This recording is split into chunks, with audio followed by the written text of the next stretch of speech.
Okay. Hey guys. So probably gonna be real quick because it's a quick rant, but like Cameroonians are so annoying, man. Like they're so annoying. Your country's literally in a war right now. And whenever you talk about that, they'll be like, no, don't pay attention to the West. The West does not. There are reports of you guys murdering each other. Like that's not the West. That's you doing that. So they're so annoying when they want to talk about like telling Africans what to do, but it's like you're aside from that because I do feel bad that people are losing their lives. So aside from that tragic thing that they're doing, you have a president that's been president for 40 years. How are you going to talk about other presidents when your president has been president for 40 years? That's embarrassing. No, and they'll be like, "Oh, we can't just remove the president because if we do, that could cause a civil war." Then cause it. Like, cause the civil war then. Like, bro, we've been through what you've been through 20, 30 years ago. We already been through that. So when I'm just like, what is taking forever to just get rid of that president? And you're telling me oh, we don't want the country to not be peaceful anymore. It's not peaceful right now. So just get rid of him.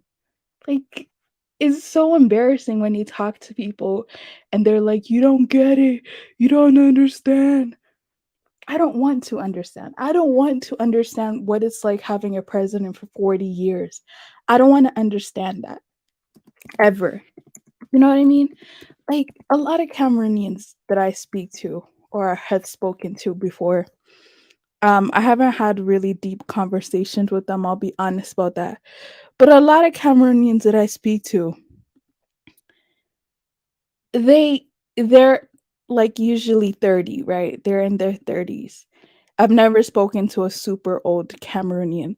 So it's like this president, this one president is the president they've known their whole lives.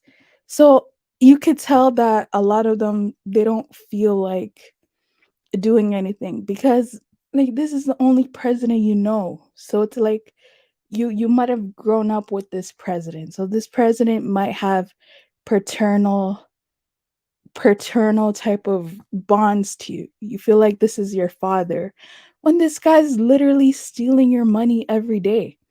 We talk about African corruption all the time, right? We talk about Africans being horrible all the time. But then they never want to talk about their president who's never in their country. Like, this is horrible. Like, if I was Cameroonian, I would cease from making so much fun of Nigeria. At least Nigeria has an economy. At least Nigeria, listen, when I give Nigeria props over your country, something is seriously wrong. Okay, this is not acceptable at all. And this is embarrassing. Now, if this guy was a king, I wouldn't have anything to say. But the fact that a president has been president since the 80s is embarrassing. That's just embarrassing. Just get rid of him. Like, what's so difficult about. Then they'll be like, oh, you don't get it. You know, you're too young to understand. Like, get out of here. Thank goodness I'm too young to understand. Thank goodness my ancestors did something about tyrants. Like, thank goodness that my ancestors weren't waiting around for somebody to be president for 40 years so that I would never understand what that's like. Why would you shame me for that? You know, then they'll shame you and they'll be like, you don't get it. Like, thank goodness I don't get it. I never want to understand what this feels like. Like, guys, really think about it. This guy. No, but seriously, think about it. This guy was prime minister before he was president. So this guy has been in power for almost 50 years. But you want to tell me that you're woke. You guys know, don't talk to any other Africans. Okay, this is what other Africans won't tell you. Don't talk to any other Africans. Fix your house before you start bragging about how. And I don't actually think it's a bad country. I actually like Cameroonians. I really, like their culture. I really don't have anything that bad to say about them. But it's like when you have a president that's 40 years, like what advice can you really give somebody? You know? And then they'll be so sensitive. Like, they'll be so sensitive that people are making fun of them. Like, bro, no offense. Any country, any country whose president has been president for 30, 40 years, I'm gonna make fun of you. Like, I'm going to question you guys. Now, there was a YouTuber, or sorry, a TikToker who made a recent video. I want you guys to watch this. It again. Yes, you heard what I said. I said the Cameroonian president, Paul Biya, has done it again. Okay, so guys, probably you did not know what is going on now. I want you to share this video. I want you to share this video. Let this video go viral. Today, as we speak, there is heavy protest in Bamenda, Cameroon. Usually, the people of Bamenda do not have peace in Cameroon. Breaches are being caught. Humans are being killed, people are being brutalized, and properties are being vandalized. And guys, guess what? Who is the master planner? Of course, Mr. Paul Biya. We all know that the Anglophone Cameroonians do not listen to the Francophone Cameroonian. So this is what's going on now in Cameroon today. Okay, so guys, let's read. Okay, one Trevi city in Cameroon, Bamenda, has been ripped of its soul by 5 years war between English-speaking secessionists and the Mede-speaking government. You heard what You had other Africans be like, "This is," oh, and shout out to Bar Jurier Abayo. Thank you, thank you. Thank you need to you need to change your name because you're gonna make me laugh. But you had other Africans be like, "Oh, it's not fair. Cameroon has English and French." I'm like, I live in Canada. Have you ever thought that I live in a country that speaks English and French? These guys are not real. These guys are not real. I'm like, I live in a whole country where there was issues with English and French. Do you think that they're gonna break up? These guys are so read about it. Read about what the French had to go through over here. I said when I told you guys a few weeks ago that 99% of the people that work in government in Cameroon are the French-speaking Cameroonian. I see a lot of biased people were here trying to back them wrong. Bamela is all but dead. Only the coffee tree is booming. You heard this is August 21st, 2022. You heard what they said? Did you just hear what they said? They said Bamenda is all but dead. Only the coffin tree is booming. Bodies are dumped regularly all over the city. Hey. I see people wants to go to Cameroon. Do not travel to Cameroon. Now, let me tell you guys another thing. A Cameroonian texted me on Instagram, and this is what she said. Okay, so guys, this was the message from the Cameroonian girl that texted me on Instagram. She said, life in this Boa is a southwestern region in Cameroon. She said, life in Boa is not too good because we are not at peace here. We are not free to do anything. But the Francophone are free to do anything they like it in their own region. Thank you. But I got okay. So this is what she said, right? So guys, this is what she said. Okay, so guys, this building you are seeing right here is called Hospital Marion Dor. Hospital Marion Dor is the biggest hospital in Paris, France. And guess who owns this hospital? Cameroonian president Paul Biya. Paul Biya owns this hospital in Paris, France, where there's nothing going on in Cameroon. Sometimes I ask myself, are there smart people in Cameroon? No, they're not smart. They are just a bunch of people that come on the internet and say stuff out of arrogance and ignorance. Now your president got a bigger hospital.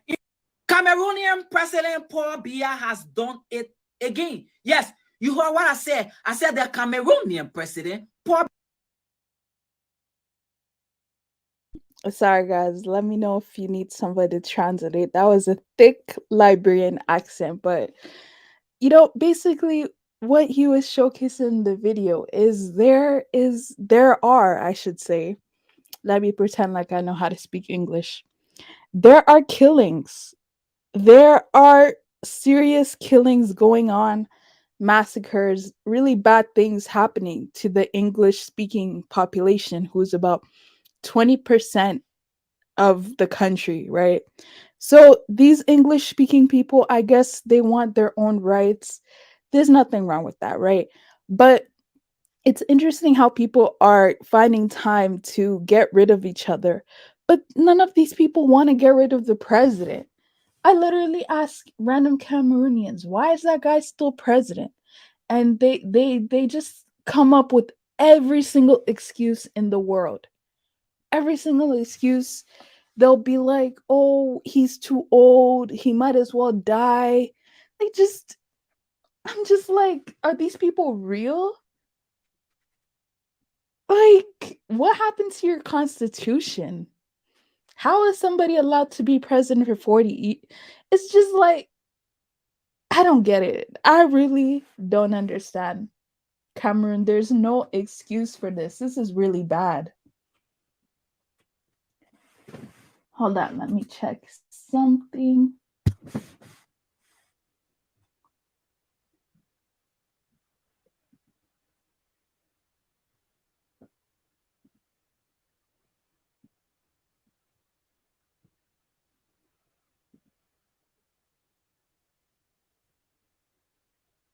But yeah, like if this was to happen in a different country, I bet you any money the people would stand up and revolt. I bet you any money. Now, that video, and I will look at some other sources. Apparently, what's going on is people are protesting, but the people who are protesting are apparently the English speaking population. The French speaking population doesn't care that any of this is happening. They don't care that they're subjugating their fellow Cameroonians. And see, this is where the whole argument of French versus English, I don't really buy it. Like I don't know. I don't know if I buy it as much as people say it is. They'll be like, "Oh, it's because the English people don't have any say. They can't control the government. So it's the French speaking people that are the tyrants and are making sure that no one else can move forward in that country." And to me, it's just interesting. Like first and foremost, all of the government is bad. So to just say that it's French versus English when all of the government is bad, whether they're French or English. Like, when was the latest that anyone here heard anything good that that president does at all? I mean, this is just hilarious, man. Facts. Thanks, big booty, big booty juror alliance. There are part of Cameroon that want to break away. Yep, there's a part. Okay. Does anyone know what Cameroon is famous for? Cameroon is famous for football. Cameroonians play a lot of soccer. So that's what I would say that they're famous for. Soccer and maybe music. Yeah, soccer and maybe music, but nothing really nothing really great in their education industry, nothing really good. And again, I'm really mad at Cameroonians because whenever you bring this up, they'll be like, "Oh, this is only English and French. This is not that bad." I'm like, you guys are literally murdering each other, and you're telling me it's not that bad. You guys are murdering each other for political reasons. Where's the it's not that bad in this? This is horrible. Like this is just bad. This is you can't explain this. You know, let me see if there was any protests or anything bad that happened today. Not that I like to talk bad about Cameroon, but it's like when you guys are slipping this hard, it's pretty sad when you think that Cameroon is the best performing country of that region. That's actually kind of sad, you know. And all the things I could see about Cameroon in YouTube is that it's in a civil war. The Anglophone crisis has been going on for 5 years. When is gonna be the end of the crisis?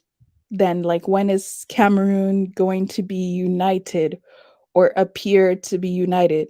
Like, I get it. There are conflicts in other countries like TPLF, which was apparently solved today. I get it. A lot of countries have conflicts, but this one, it just seems to not make any sense at all. Like, if you really think about it, what really is the problem? Then they'll be here and they'll be like, oh, Cameroon is too divided. Cameroon, they always have excuses for Cameroon. When it's like, don't talk to me about how you're the best country in Central Africa. And it's, I don't want to speak too bad about Cameroon, but what's really happening in Cameroon? Like, nobody ever thinks about Cameroon. No offense to Cameroonians. No one ever thinks about that country like that. So I don't know what you're bragging about, like, at all. You're not Nigeria. You'll never be Nigeria. Seriously. But hold on. Let me play this real quick.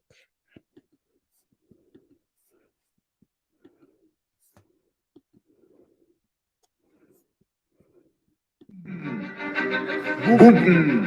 You can only ask Bia why he's sending this army to come attack his own people. L'ennemi est à l'intérieur de la population. Ils rentrent par une porte. Ils sont des citoyens normaux. Ils ressortent par la porte de derrière. Ils ont une arme. Ils sont des sécessionnistes. Et c'est ce qui rend difficile ce combat. Cameroon has long been seen as a peaceful nation in a troubled region. The country has lived in relative harmony, even as Cameroon's army fights Boko Haram in the far north region, with support from the US military.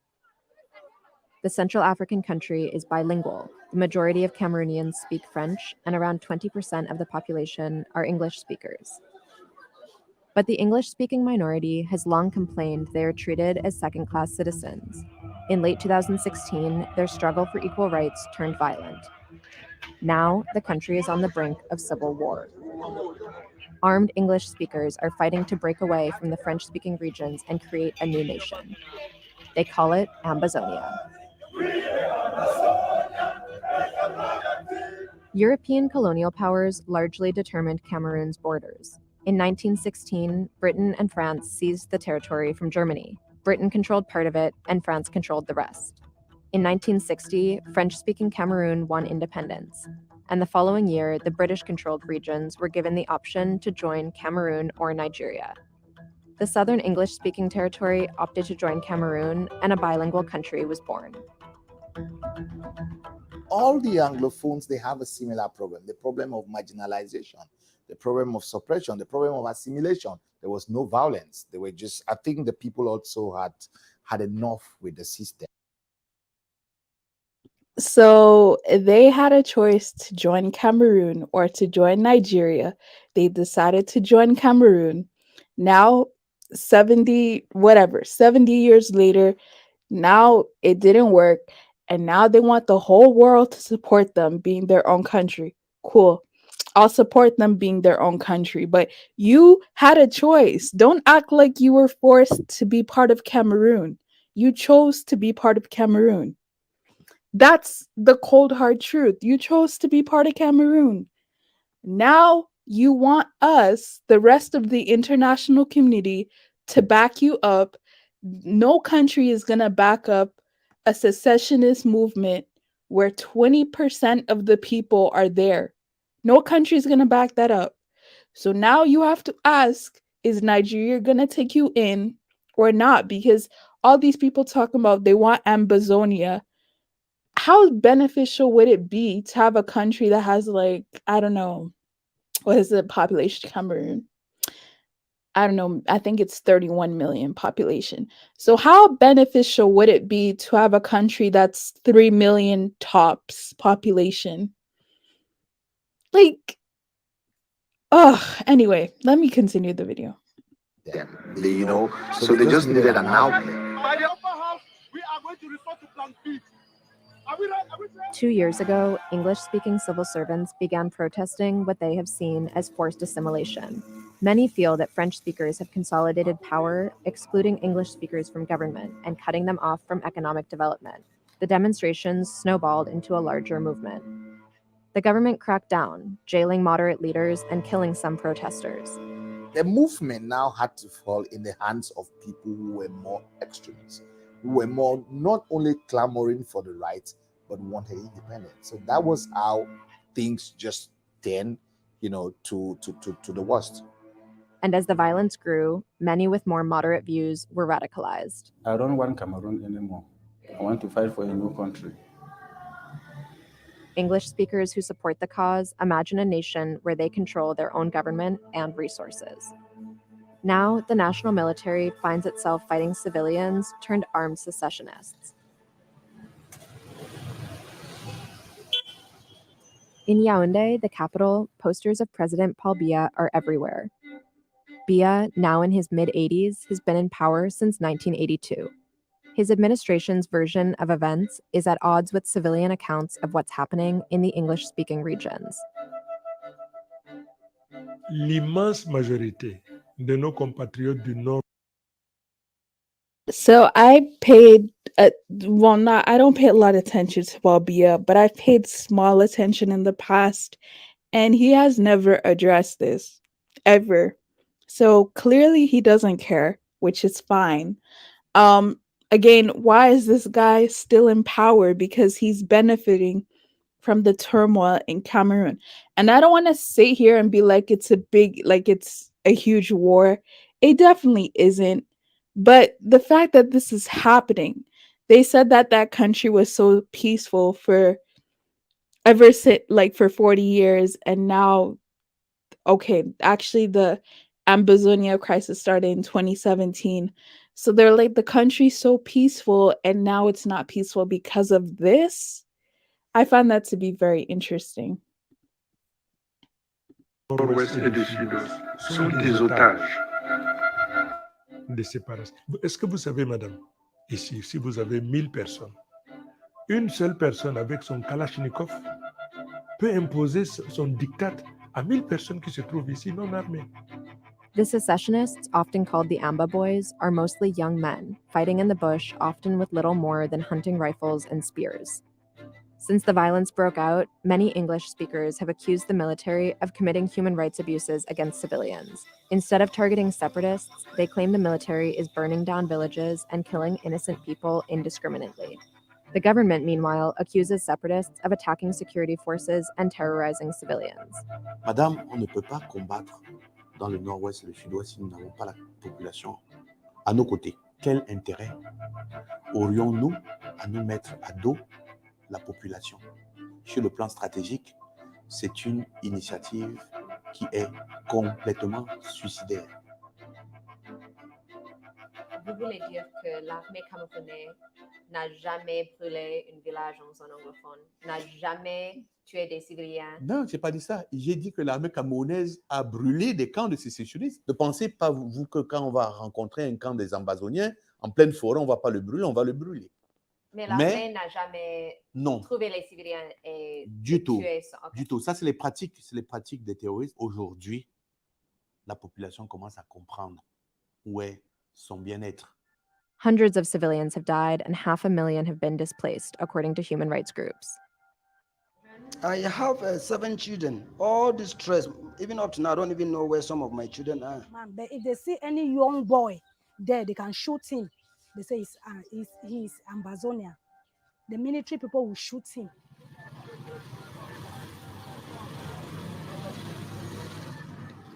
The Washington Post visited Douala, a major port city near the southwest English-speaking region. Displaced people there described when the national military came to their villages. So I saw two armies 100 meters away from me on my both sides, and then some were coming from my left, some from the right. So I ran from there to the backyard. Fortunately, there was a hole there, so I stayed in the hole until when I came out, I saw that my house was burnt. I said, if they meet me, okay. If they kill me, okay, I will die. There was serious shooting at that around 6:30. Those Amber boys, their own gun was shot. Bah, bah, bah, bah. Then the military on you don't hear, bah, bah, bah, bah, bah, bah, bah, boom. That is a military gun. It was so serious. The shooting was almost for 4 hours. Nobody going outside. We were just sitting in the square. Some people were selling, were drinking. So they came and they just came. They just surprised people. We were arrested. So they asked us to lie down. We were beaten. They asked us to lie down. As we were lying, the lady complained she can't lie. She is pregnant. That's where she was shot dead. Members of Cameroon's Rapid Intervention Battalion, also known as BIR, received training and support from around 300 U.S. troops in the country's far north region, where the military is fighting a separate battle against Boko Haram militants. U.S. officials insist they are taking measures to ensure training and equipment intended for counterterrorism are not being used in the country's English-speaking regions. Some English speakers said they witnessed BIR carrying out human rights abuses in their villages. Yeah, they came in their truck and they were wearing a black vest with BIR written on it, on their chest and on their back. After Douala, the Post visited Chung. Civilians there were still living in fear of reprisal from the government.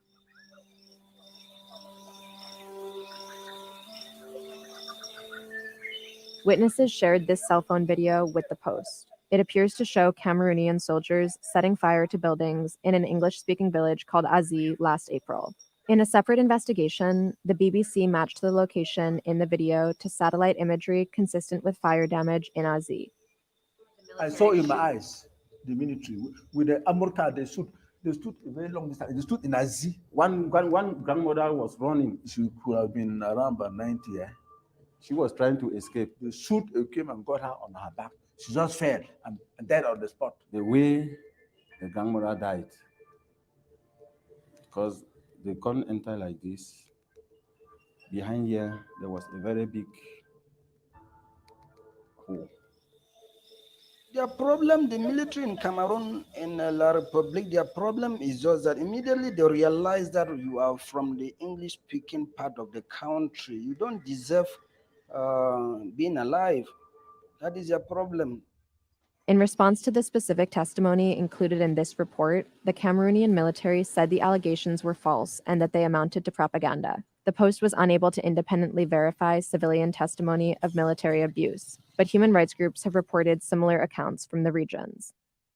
Officials refused repeated requests from the Post to travel to Buea, the capital of the southwest English-speaking region. They insisted the city was mainly secure, but they warned that separatists would target foreigners.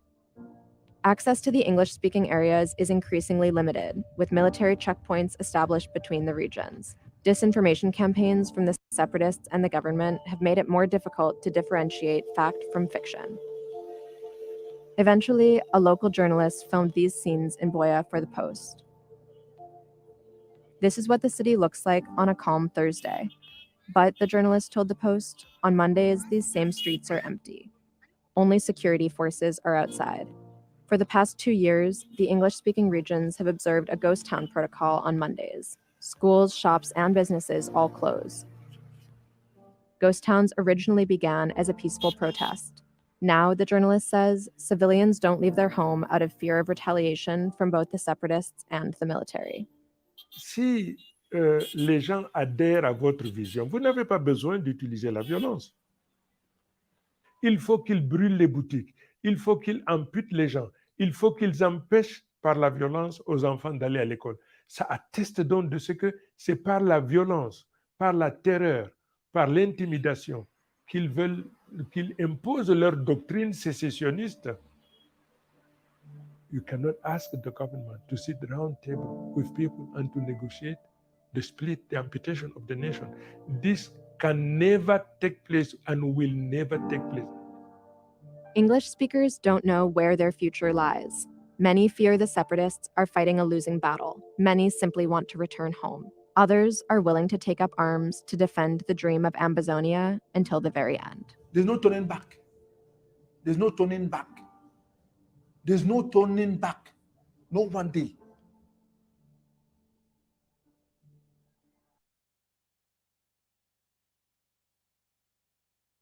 Okay, so welcome to Cameroonians are some of the biggest liars in the world. They're some of the biggest liars in the world, man. I see that video just told me that there's Boko Haram in Cameroon, in Upper Cameroon beside Nigeria. I had no idea about that. And it doesn't mean that it's as bad as Nigeria. But it's like these people will never talk about this. They'll always talk about Pan-Africanism. They'll always talk about we have to come together, but they'll never talk about this ever. Like not every country is suffering from that. So no, we all can't relate. We all cannot relate. Now, this is not to attack Cameroonians, but it's like if you speak to an actual Cameroonian in person, they'll tell you that this problem is a big deal. So when other Cameroonians, especially the francophone ones, the ones that this is not affecting that much, when they come in here and be like, "Oh no, like this is just propaganda." But how come people from your own country are saying that this is a big deal, but you're here talking about this is propaganda? The English people in your own country are saying that they feel oppressed. I've talked to them in person.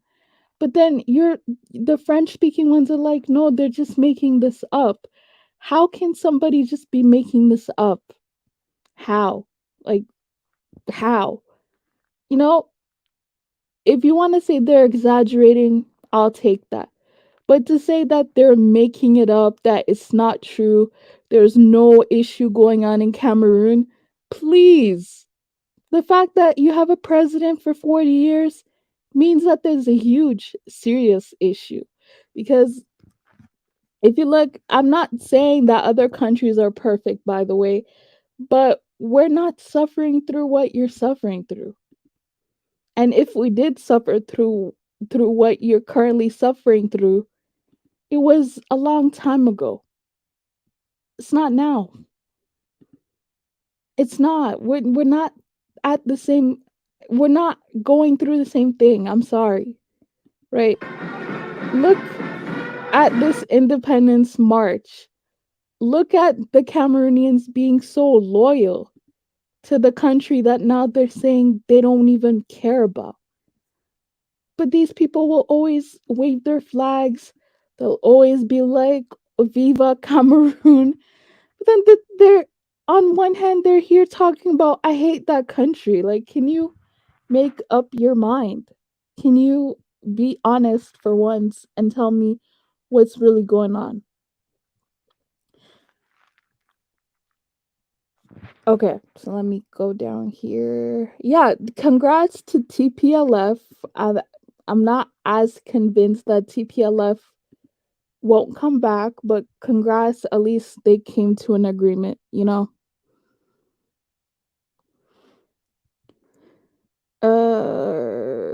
Yeah, exactly. They should have, well, see, I don't think they knew that, so I won't be too rough. Kifara's gonna be like, I'm just hating, I have nothing better to do. But it's like, Kifaru, dude, my country went through what your country went through. Differences, we dealt with it. We didn't just say we have a president for 40 years and we're gonna let him be president. We dealt with it. That's why I'm speaking like this, because we dealt with our issues. Not saying we don't have issues, but a president for 40 years, yeah, we don't have that issue. We're never going to have that issue. It is what it is. Like, I don't know what's so mean about that. I don't know what's so mean. No, I don't know what's so bad of just talking about the fact that I know we're not going to have a president for 40 years. Like, I don't. Anyways, guys, look at how much money they can spend for 50 years independence when technically, if you want to talk about it, none of us are independent, you know, but this is how much money they could spend on Independence Day celebrations. You know, they don't want to face their issues, but they want to give advice on what other countries should do. Hmm.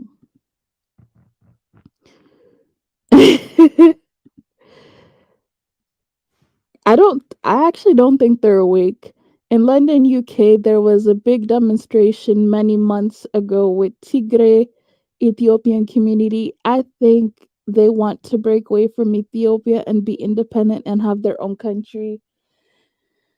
Honestly, this whole successionist thing is really confusing because on one hand, I'm like, yes, African countries should break up and be smaller, but then on the other hand, I'm like, how will these countries economically survive when I'm even somebody who advocates for the coming together of small countries anyway?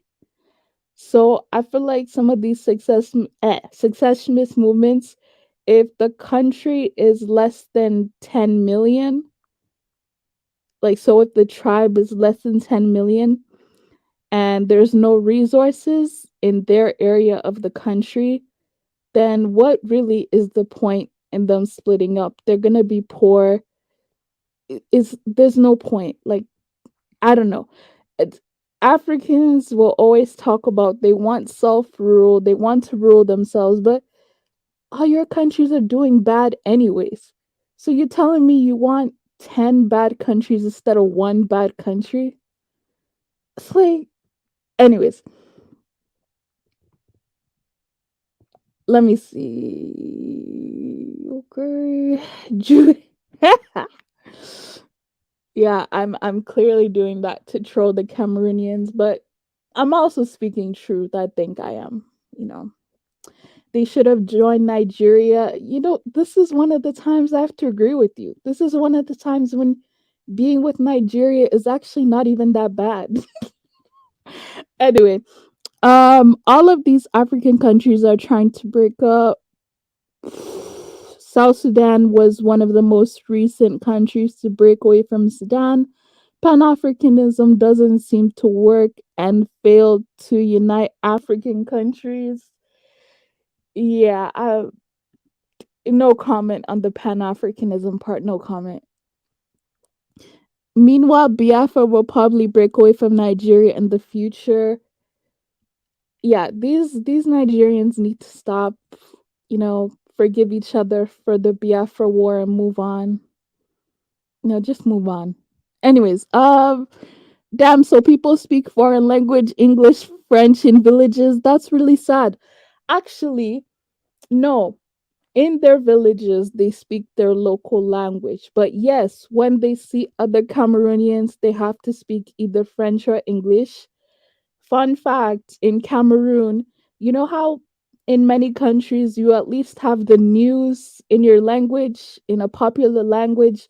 In Cameroon, all the news is in French or English because there's no dominant like language. So it's pretty much a French or English society. I'm not even gonna sit here and lie.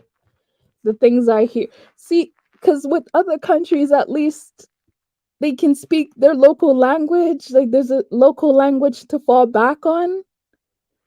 But like Cameroon is literally French or English because they have so many tribes. They have 256 tribes in Cameroon, right? Probably even more. So there is no dominant tribe. So there's no dominant language other than French and English. That's really sad. Like, I'm not even sit here lie. That's really sad. Okay, I will check that out. Thank you. Be careful about these Western reporters. They're probably be careful about these Western reporters. They're probably making things up.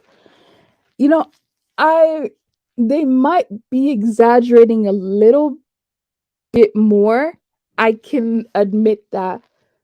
But see, I don't think the war or the Anglophone crisis, as it's called, is really just about English. It's definitely a political war in which other things are involved, but it's easier to just call it the English War. How come Rwanda is so developed and that country? Oh, because they're stealing from Congo. So who is arming Boko Haram? Um,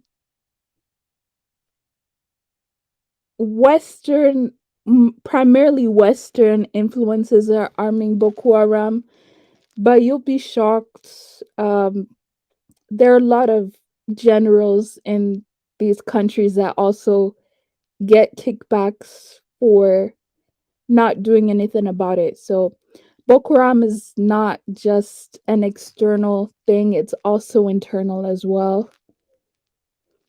Oh, no, no, no. No, no, no. Because Rwanda is stealing from Congo. That's it. Oh, and okay, I'll give props. Paul Kagame is not a bad leader either. I should say that. He's not a bad leader. Because Burundi also went through that same exact civil war, right? And Burundi has not been able to bounce back. Rwanda has been able to bounce back. So shout outs, I guess, to Paul Kagame. And if you guys missed it here, Cameroonian President Paul Biya has done. What did I just do? Okay, 1 second. It again. Yes, you heard what I said. I said the Cameroonian president Paul Biya has done it again. Okay, so guys, probably you did not know what is going on now. I want you to share this video. I want you to share this video. Let this video go viral. Today, as we speak, there is heavy protest in Bamenda, Cameroon. Usually, the people of Bamenda do not have peace in Cameroon. Breaches are being caught. Humans are being killed. People are being brutalized. And properties are being vandalized. Hey, guys, guess what? Who is the master planner? Of course, Mr. Paul Biya. We all know that the Anglophone Cameroonians do not listen to the Francophone Cameroonian. So this is what's going on now in Cameroon today.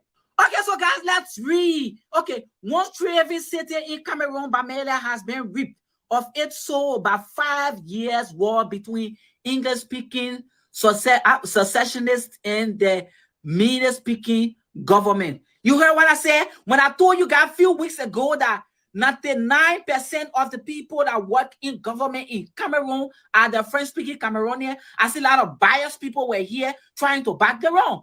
Bamenda is all but dead. Only the coffee trade is booming. You heard?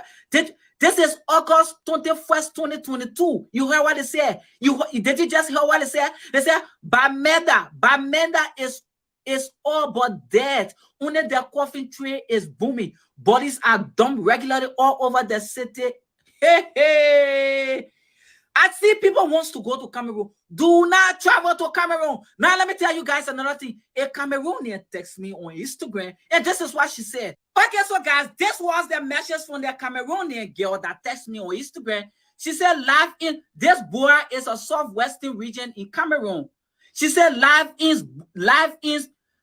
in Bora is not too good because we are not at peace here. We are not free to do anything. But the Francophone are free to do anything they like it in their own region. Thank you. but I got okay. So this is what she said, right? So guys, this is what she said. Okay, so guys, this building you are seeing right here is called Hospital Marion Dor. Hospital Marion Dor is the biggest hospital in Paris, France. And guess who owns this hospital? Cameroonian president Paul Biya. Paul Biya owns this hospital in Paris, France, while there's nothing going on in Cameroon. Sometimes I ask myself, are there smart people in Cameroon? No, they're not smart. They are just a bunch of people that come on the internet and say stuff out of arrogance and ignorance. Now your president got a bigger hospital. Cameroonian president. Yes, that's the Liberian accent. It's very it's very unique. But anyways, he was saying there's a section in Cameroon, English speaking Cameroon. What is it? Bamela or Bamenda? Yeah, there's a section in Cameroon where recently, so maybe like a couple of weeks ago, there were protests. The English speaking people were protesting against the government, who is obviously French speaking, right? And the guy also made a claim that Paul Biya owns owns a hospital in France. I don't believe he does because I actually looked at a lot of hospitals in France. I couldn't find that information, but I'm sure he does own a stake in a French hospital. That wouldn't be, unusual because he's always there anyway, so he might as well invest in his country or the country that he loves so much. But yeah, basically the Cameroon crisis started in 2017. It's a 5-year, some people would say it's civil war. I'll just say it's a 5-year conflict. Someone asked, why is the African Union not doing anything about this? Good question. I don't know. But I guess the African Union doesn't want to get on Paul Biya's bad side. That's what I'm assuming. I think this conflict will be much harder, much more difficult than the TPLF because the TPLF is just an organization, just a group. This would be a conflict between actual national government leaders against um the anglophone fashions of that country. So that seems to be more difficult to negotiate. But Cameroonians are liars. They're liars. They'll tell you nothing's going on, nothing's happening. Especially the French speaking Cameroons. No, the English speaking Cameroons are the ones affected by this. So I don't know why French speaking Cameroonians are like, oh, nothing's going on. They're just complaining. How I don't know if you guys have ever seen Cameroonians, right? I don't even know if you guys know them, but an average Cameroonian will tell you we don't even celebrate for the past 5 years. We have not been celebrating Independence Day because we're not united. That's what they'll tell you. So I'm like, what what greatness are you guys talking about if you don't even celebrate your Independence Day? The ones that may occasionally celebrate are the French speaking ones. The English speaking ones are like, no, we want to separate. We want our own country. So Cameroon means nothing to us. We want Amazonia and we want it right now. So I don't know if Amazonia is going to become its own country. I doubt it, but that's what they're fighting over for, basically.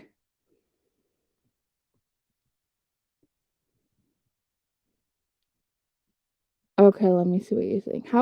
Okay, I already read the Rwanda comment. Yeah. Oh gosh. Anyways, the AU just brokered a peaceful solution in the Ethiopian Tigray war. I really want to see, like, and Kefaro, right? And I'm saying his name because he actually got mad at me.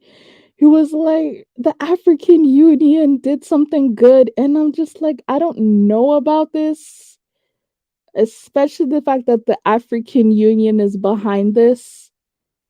I don't know how much I buy it. Like, sure, it's peaceful now, but I need to see more to really believe that a peaceful deal was broken.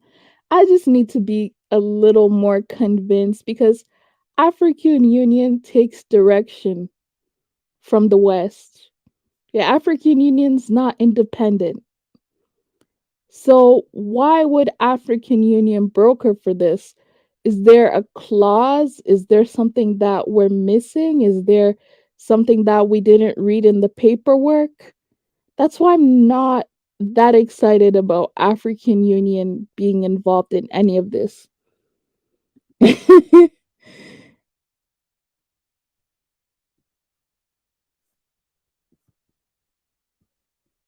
What do you mean, the Independence Day? What exactly are you talking about? What are you talking about? What specifically? Because I never said Ghana's a perfect country, but I said we're not suffering from that. Thank God. Like, we're not. I mean, again, if we want to talk about the English and French, that situation could have happened in Ghana as well. But we didn't have a president for 40 years. I don't know why people are acting like having a president for 40 years is normal. That's not normal. That is not normal at all. So, again, I just don't understand why Cameroonians can't get rid of that president. I don't know what the holdup is. The day that president, you know, is removed, I will be so happy. I won't automatically think, "Oh, this is going to mean that the country is going to be great or that the country is going to move forward." But at least that will give a type of that will give a type of relief. And if people don't understand, that's one of the reasons why the English speaking people hate the president. He's a francophone. He doesn't look out for the English speaking population anyway. So if you even maybe had a different president who was less biased and who was actually a president, maybe this crisis wouldn't even be happening in the first place. No, but instead of worrying about that, I don't know what these Cameroonians are even worried about. This is kind of sad, actually. This is really, really sad. I know I'm making fun of it a little bit, but this is really bad. This is really embarrassing. It's horrible, actually. How am I talking unfairly about them? Each tribe gets their day of news. Yeah, I guess. Is he speaking English? Yes, that's Liberian English. Oh my gosh, I have never heard Cameroonian accent before. That was a Liberian accent. That wasn't Cameroonian. Rwanda is not being sabotaged like the rest of Africa because they are working for globalists to steal the natural resources of its neighbors. That's a good point. Like, as I mentioned, when people were like, why is Rwanda so successful? I was like, it's stealing from Congo. That's about it. And I mean, it's being allowed to steal from Congo because I guess everyone else is, so nobody really cares. But I don't know. If you study how the Congolese government and Paul Kagame are close, it also begs the question of, do these guys know each other? Do these guys like each other? Is there something going on in the background? Because there are many pictures of Paul Kagame and the Congolese president, Sesido or something like that. There are plenty of pictures of them hugging, being close. So I'm just like, so you cannot tell me that he's not aware of what's going on. He doesn't seem to care. So if he doesn't care, it's really hard for outsiders to do anything about it. So, anyways, I want to show you guys a map of Cameroon. It's right beside Nigeria. And this is the part they were saying that should have joined Nigeria. And I agree. I 100% agree because, I mean, if there's that much of a divide between English and French, just break up. Just join Nigeria or something at this point. Because, see, Cameroonians, right, like to act like I don't know what it's like to be in a bilingual country, and I'm like, I live in Canada, so I don't know what you mean. I don't know what it's like to live with a bilingual country. Anyway, free Ambazonia. I'm not understanding which Cameroonians you are calling liars, the French or English speaking ones. I'm calling the English, no, sorry, I'm calling the French speaking ones liars, not the English speaking ones. They're actually the victims. Well, you could say all of Cameroon is a victim, but the French speaking, sorry, the English speaking Cameroonians are the minority. So they're the ones that are being undermined a little bit more. And if you're looking at all these protests, it's English speaking Cameroonians. You're not really going to see French speaking Cameroonians like that. Maybe the Cameroonian president visited the witch Oh, you think Rwanda is clean? I don't see Paul Kagame walking around with fancy clothes and cars.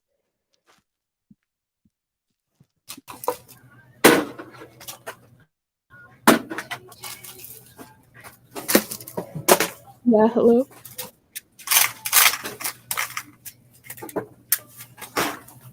Yeah, Yeah, yeah. How are you? yeah, good thing. Yeah, man. I can't believe you're talking about Cameroon like that. You make it sound like they did everything on their own that made everything go bad. Like, They did. wait, hold on here. First of all, you were talking about how they should have joined Nigeria. We can Right. all say our lifetime we should have, right? Just because something went wrong doesn't mean that our choice was wrong. It just happened that things went wrong. So there's nothing wrong with their choice. It just so happened that they got a bad government. Well, and on top of that, they have outside forces that you and I know are creating those difficulties. So you can't really blame them for not joining Nigeria. It doesn't it's not like they had some kind of crystal glass and said, yeah, we should go to Nigeria because in the future this is what's gonna happen. So I think your statement that is completely unfair to Cameroonians. And then another thing you were saying is that why are they stuck with the same government for 40 years?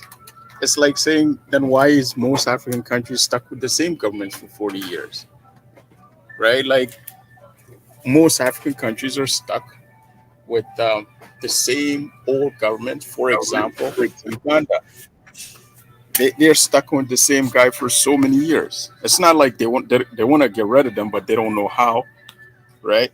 And then you were saying how they spend so much money on their anniversary, their Independence Day celebration. But this is how dictators work, right? Like dictators spend a lot of lavish money to make themselves feel good. Or some leaders, for example, the Ghanaian president, I don't know if you remember, he spent like 100 million to build a cathedral in Ghana. Meanwhile, like people can't even like go to the hospital and get medical care. People are struggling. Like there's so many mismanagement that I just feel like the way you criticize Cameroon is almost completely unfair. And that's just my input though.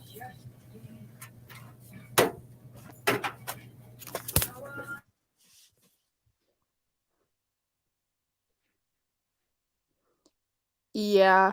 Um so the way I criticize Cameroon would be the same as a anglophone criticizing their own government. It's not like some people are like, "Oh, you're just using online rhetoric." I'm like, "Have you ever spoken to an anglophone Cameroonian?" They've talked about not really having faith in their country anymore, which is why some anglophone Cameroonians on these panels just speak so negatively about Africa because their country is literally failing them every single day. And it's like they literally don't want to be part of Cameroon anymore, which is interesting.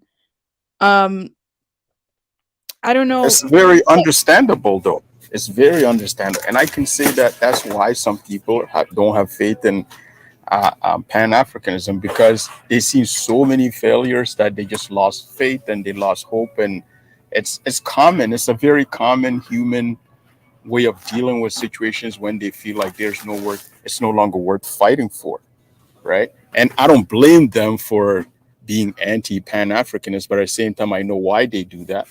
But the only time I get a little offended is when they talk about Pan African as if it's a person where I can go to the head office and like call them out and say, hey, you bunch of Pan Africanists, I want to speak to your president. Like, there's no such thing. It's, I said over and over again, it's an ideology. It's an ideology that we all have one common goal, but it doesn't mean it's all the same.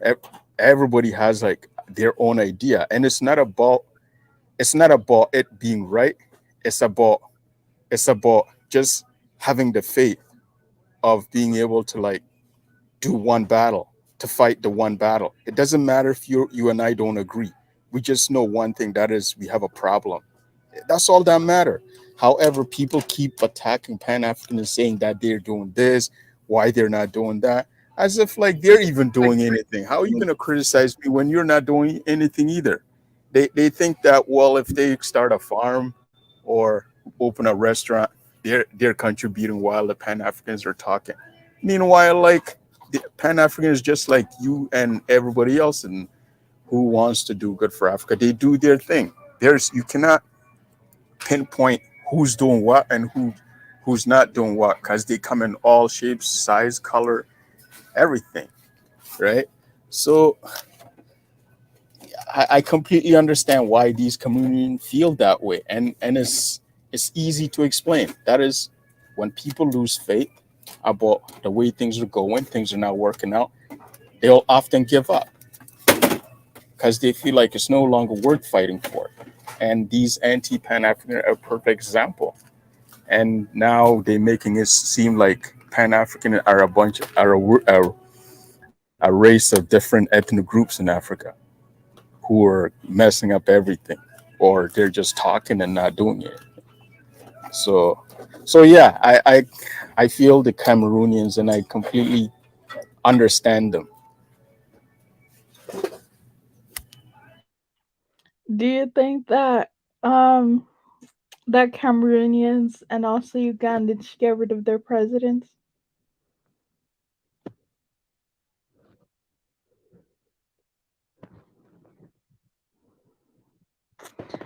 Do you think that Cameroonians and Ugandans should get rid of their presidents? In any society where the government is no longer functional for the people, people will either go and fight for it or they'll just give up, right? So So it's they're up to them to giving up. decide. It's it's up to them to decide. But obviously, you and I know that they're powerless to really do anything. That's why they just deal with it. Yeah, it's really sad to just because looking at here, he was prime minister in 1975, and he's been president since 1982. So this is just crazy. It's madness, He's and been yet he feels president he's doing or good. in parliament government for almost 50 years. ridiculous. It's absolute madness, like real madness. But but yeah, like and he makes sure he stay in power by changing constitutions, which I believe Paul Bier also did.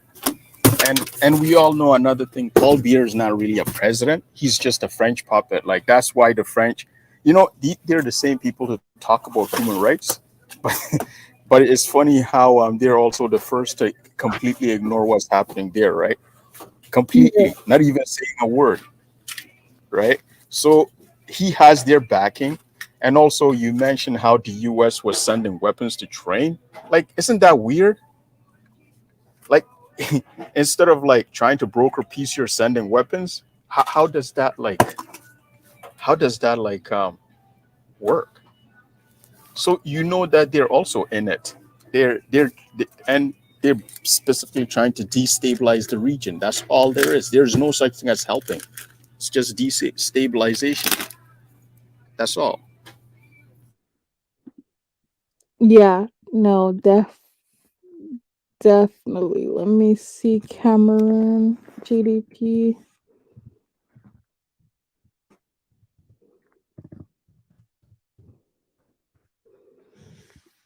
Oh, and in addition, don't forget that. In ad- don't forget that all the money they make, like France owns it. Like they have to deposit in French bank, and then if they want to take some, they have to borrow it.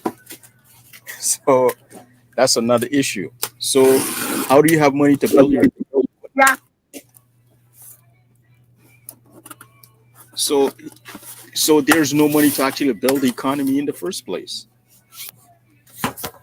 Right. Okay, their GDP is not bad. Um, okay, let's check per capita.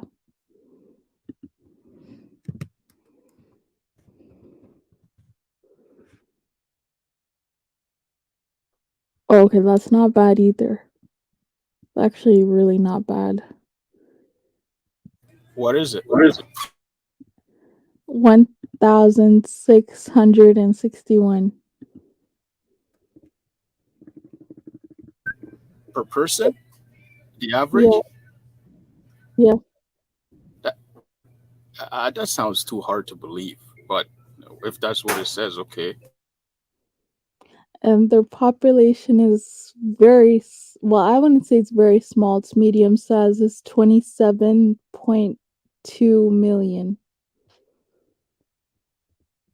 It's Wow, not that's a bad. small. That's a very small country. Yeah, that's why this whole Amazonian breakup thing is just like how many And people are breaking up. another thing is, we know that Nigeria also has Boko Haram, so and they have instability. So who knows how that could have been? Oh, When Nigeria can't even like manage itself, like it's crazy. They're like stuck in between. It's just messed up. no, it is because Cameroon is pretty close to the Sahel, and we know how great the Sahel is.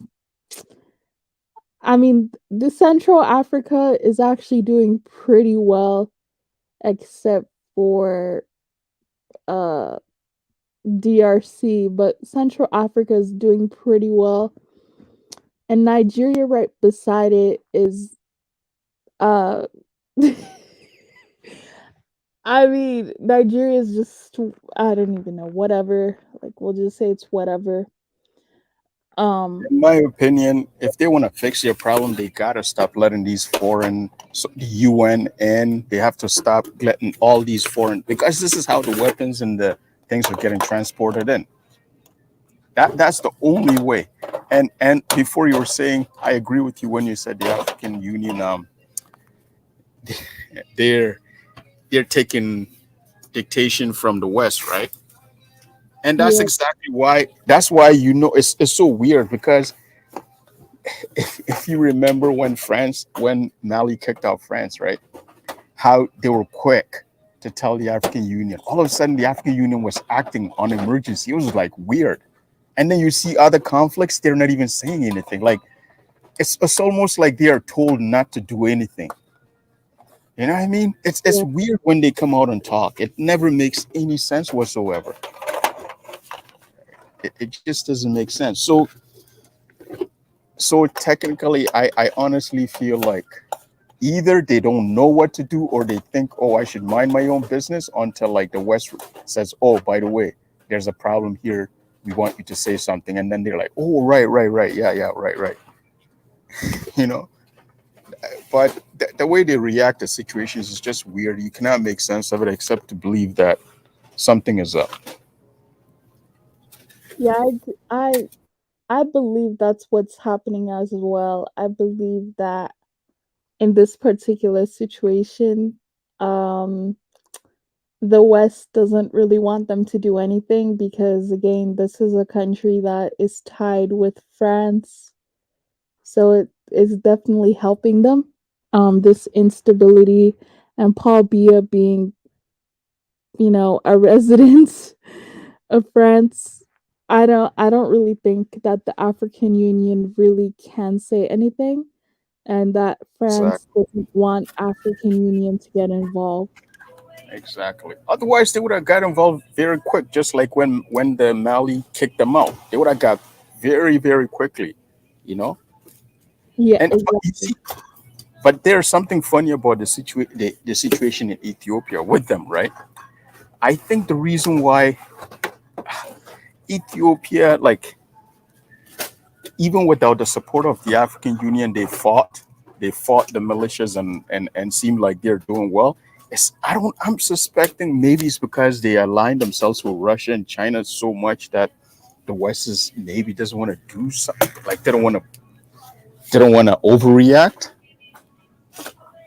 I don't know, but if you look at that situation carefully, there's just something about it that's not normal because Yeah, I agree.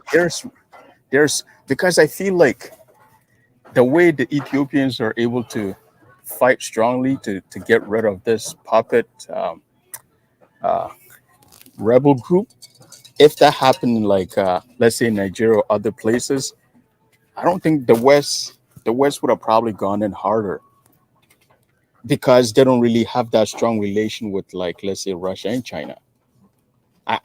I think that's why Ethiopia like they're in really deep with China and Russia. That's why they're able to they get that support they need to defend themselves. While the other African countries, they align themselves with the person who's trying to kill them, which is weird. You know, No, they, they, that's actually a fair point. Um, yeah, something about this seems shady and disingenuous and trying to use it as a plot for something else. That's how I feel about this whole TPLF peace agreement, just personally. by the way, what I know something recently happened that Ethiopia like outright win and defeat them, or what happened, or they came to settle. Yep, that's exactly what happened. See, They that's because they came with an agreement. Yeah, the Ethiopians, TPLF is Tigray, so I believe it was a different tribe who did that. uh wait, you mean that a different tribe switched allegiance or No, it was a surrendered? different tribe versus Tigray. It was pretty much. I think it was Habesha. I'm confused. Wait, I thought, okay, I only know there was the Ethiopian government and then there's the TPLF. Right. But now you're saying it was some other tribe. That's why No, I got confused. so the other tribe or tribes, I think, because the Ethiopian government would be mixed. because TPLF is Tigray People's Liberation Front. So, yeah. Ah, okay. Yeah, I think the West realized they're not gonna win it, right? They're not gonna win it because Ethiopia was going to get a lot of support from the Chinese, the Russians, because and Saudi Arabia as well, because Saudi Arabia doesn't really like the West too much either. If you know, like right now, Biden is also mad at them because they won't do what they say. So yeah, I know they sent a lot of drones, um, aircrafts to Ethiopia. So, and then on top of that, Ethiopia cut off their necks by disallowing the UN. Because remember, the UN was what they used to go deliver weapons, right? By saying, oh, we are delivering food aid. It generally doesn't work like that. You give it to the country, like the government, and the government takes the aid. But they don't want to do that. They want to like take it themselves, and which is how they were getting the weapons through, right? So, yeah, it's shady. But I'm happy for how the Ethiopians they managed to like defend themselves because if the TPLF had won, boy, they're gonna mess that country up like bad. There's gonna be war, and then there's also gonna be famine because you know that place is very dry, right? Yeah.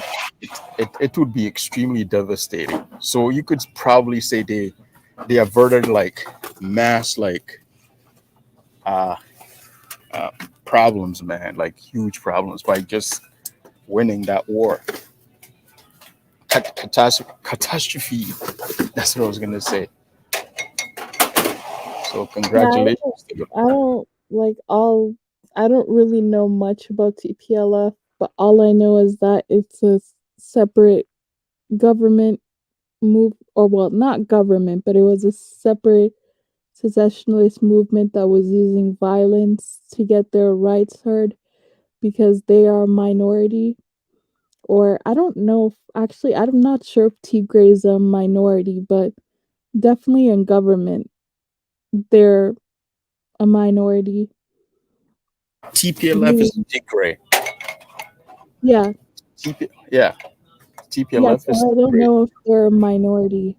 Like Ah, mostly a minority in government because I don't really hear of Tigray's much. I hear of Habesha's, but I don't hear about Tigray's much. neither. Me neither. But yeah, like they, from what I understand, they used to be in power running Ethiopia for like I think a decade or something, and they just like wrecked the place, wrecked the country. From what I understand, and then they were trying to come back to power with the assistance of the West, right? Oh, okay. So yeah, that's why they people. This is why a lot of people in Ethiopia did not want them because they know they've been through it. They know exactly what those people were gonna do, and I think it was also the same warlords who used to rule. So it's not like the people don't know these people. That's why so many Ethiopians were against them. Right? Yeah, Ethiopia is a very interesting country because everybody who's gone to Ethiopia says it's a nice country, but it's not as developed as people think. Um, just the fact that I think it's the third or fourth strongest economy per capita. They're just saying that Addis Ababa doesn't look like a capital. That's basically what they're saying, and that their internet is behind. So that Ethiopia just doesn't look like the way Ethiopia is advertised to be, basically, what everyone says. That's interesting.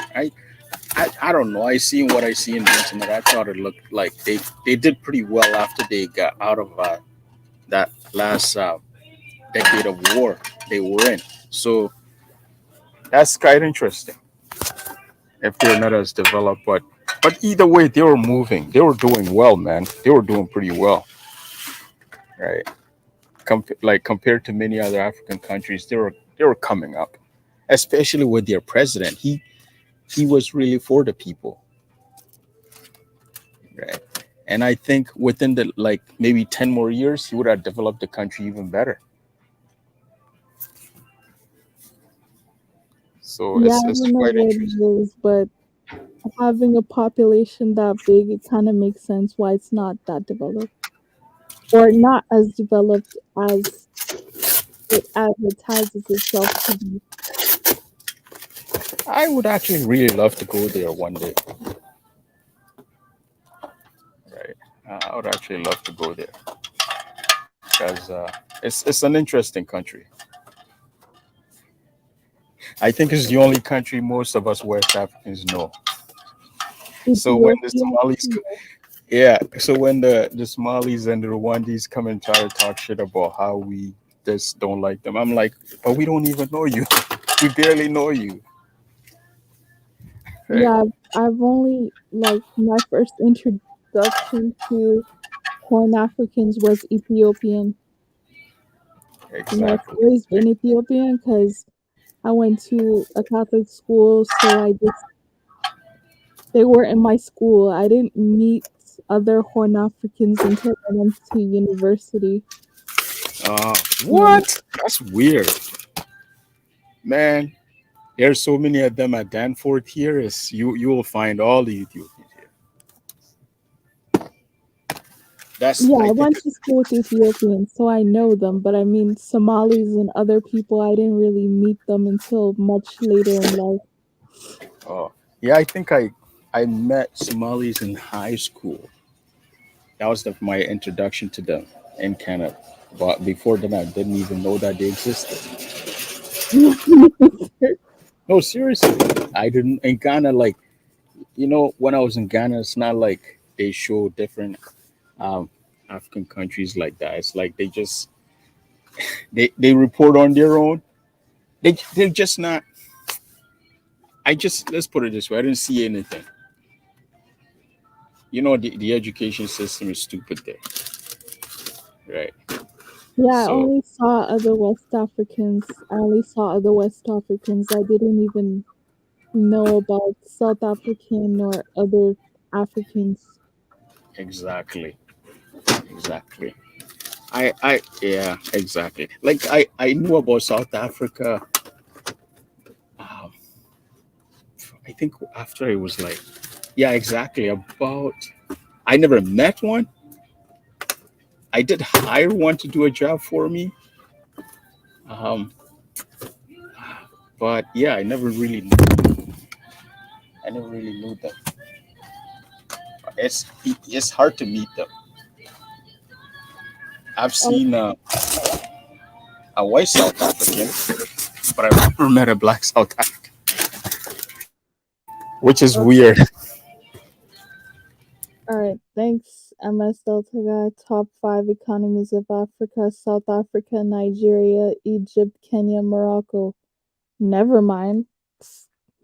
So I guess Ethiopia's number 8. I always thought Ethiopia was really up there. I guess it's not. I guess it just has relevance because it has AU headquarters and other things like Yeah, that. I really thought Ethiopia was economically better than that. Oh well. But thanks, yeah, MS. yeah. That's interesting. I thought it was like up there, like really up there. See the GDP per capita of Ethiopia. Why am I up so late? I don't know. As you change your streaming time. No, but even then, I I don't stream this late. Like I don't start a stream this late. Bullsh. Oh yeah, that's true. That's true. Okay, so Ethiopia. Wait, hold on. This doesn't make any sense.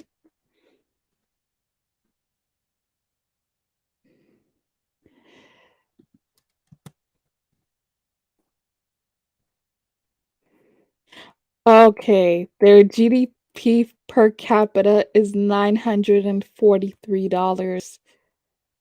That's sad. That's really bad.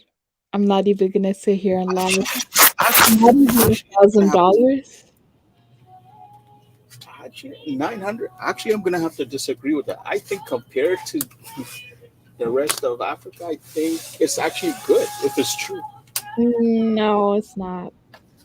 Oh, it's actually good. Like it's not great, No. but it's okay. Check the other countries, with the exception of like South Africa, and like you will notice that many of them are sometimes even less or about the same. Compare Which them, you'll in which other almost any which country. other countries? Okay, okay, Ghana, Nigeria, um, Cameroon. Oh, actually, you just said that Cameroon was 1,000, so it's not that far from 1,600. Ethiopia. Still, it's not that far. No, it's actually pretty bad. I'm not gonna sit here and lie. Like that's Okay, pretty okay, bad. compare the other countries. You'll see that 900 is not that. It's not that bad. Ghana's GDP per capita is $2,445. Okay, that's pretty high. And Nigeria's just a little bit lower than that, probably due to population. But if I Ghana's mean, like they're that, then all it's bad. almost I mean, they're all bad, but I'm just saying, like, right. Exactly. That's what I'm saying. They're all bad, but when you Nigeria's compare them, $2,000, $2,085.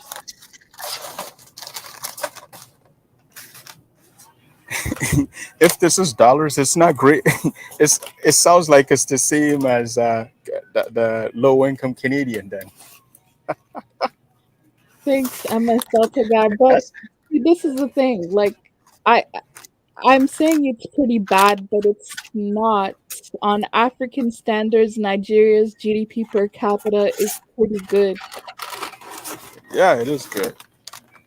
But you realize you realize low income Canadians earn $2,000. So you can say they're the same as Africa then, because Canadians who make minimum wage are just barely getting 2,000, which also makes you could almost say Canada is a third world country. They pay third No, world. no, no, eh, no. GDP per capita is annual. Okay. Oh, what? Wow. Wow, Ethiopia's really shocked with this information. Ethiopia is not doing that good. It's not doing as good as I thought it would be doing. This is very shocking to me. This is very oh no, no, no. Yeah. Not for a country of that much relevance historically, culturally, just all of that. I would not expect Ethiopia to be doing that bad, especially for a country that has a population of over 150 million. But yeah, but don't forget they came out of that decade-long war. They only been at peace for, I think, if somebody maybe can correct me, but I think they just had a chance to build their economy after like a decade ago. Started building their economy a decade ago. So You had only AU headquarters, nothing else you guys need to do. Oh, I don't know, God. man. So wait, compare it to Rwanda. Yeah, Rwanda's Compare it to doing Rwanda. amazing. Rwanda's doing amazing. Ethiopia just needs stability, but otherwise, they seem to be good in business. Their Airways is one of Africa's most successful businesses with no Western influence. Yeah, I believe Ethiopia Airways, that was Haile Selassie who started that. So shout out to Haile Selassie. You know what's really messed up about the fact that these countries can't get an airline up in the air? It's like free money. Like it's literally free money. Like it's amazing how they can't run it. Oh, It's God. free money because there's almost no competition if they can get it running, unless once again the West is like interfering and like making sure they can't do it. But other than that, it's just weird because the cost of flying is so expensive there. Like, I don't know how they're losing money, and it's not like people are paying like they're paying like real dollars. So I'm not sure how they're failing. So I feel like there's some sabotage going on. Oh my gosh, Lord help me. I wish you understood Tree sometimes so I could say some stuff not in English. But okay, I do understand Tiwi though, AM. So I was gonna say in it, Mema Wu Akaye or Makaye. oh, thank Midawa Sapa, Midawa Sapa. That's what Google Translate told you. No. I'm learning. I've got a Ghanaian friend who I'm learning bits and bobs off. He's kind of been teaching me Tiwi on the side. So yeah, I've been taking lessons from him. I hope you pay him well, man. Instability in a country affects the economy, lack of foreign investors. So are you guys saying after this TPLF thing, like the country's gonna get back to being a bit better than it is right now? Now, I know some people will be like, "Oh, you're speaking so bad of Ethiopia." No offense, but Oh, just yesterday, what happened is the they Tigray should leaders and surpass this. They should have surpassed this. yeah, They- you know, they just- yesterday, yeah, yeah, yesterday. yeah, the Tigray leaders and what's his name again? The Ethiopian president went and met up in, I think it must have been South Africa, where they brought it up a peace deal upon themselves, where they brokered a peace deal because it was not going to continue the way it's continuing. The Tigray forces were fighting back, and there was fight every day in the north of Tigray region. So there was always a fight.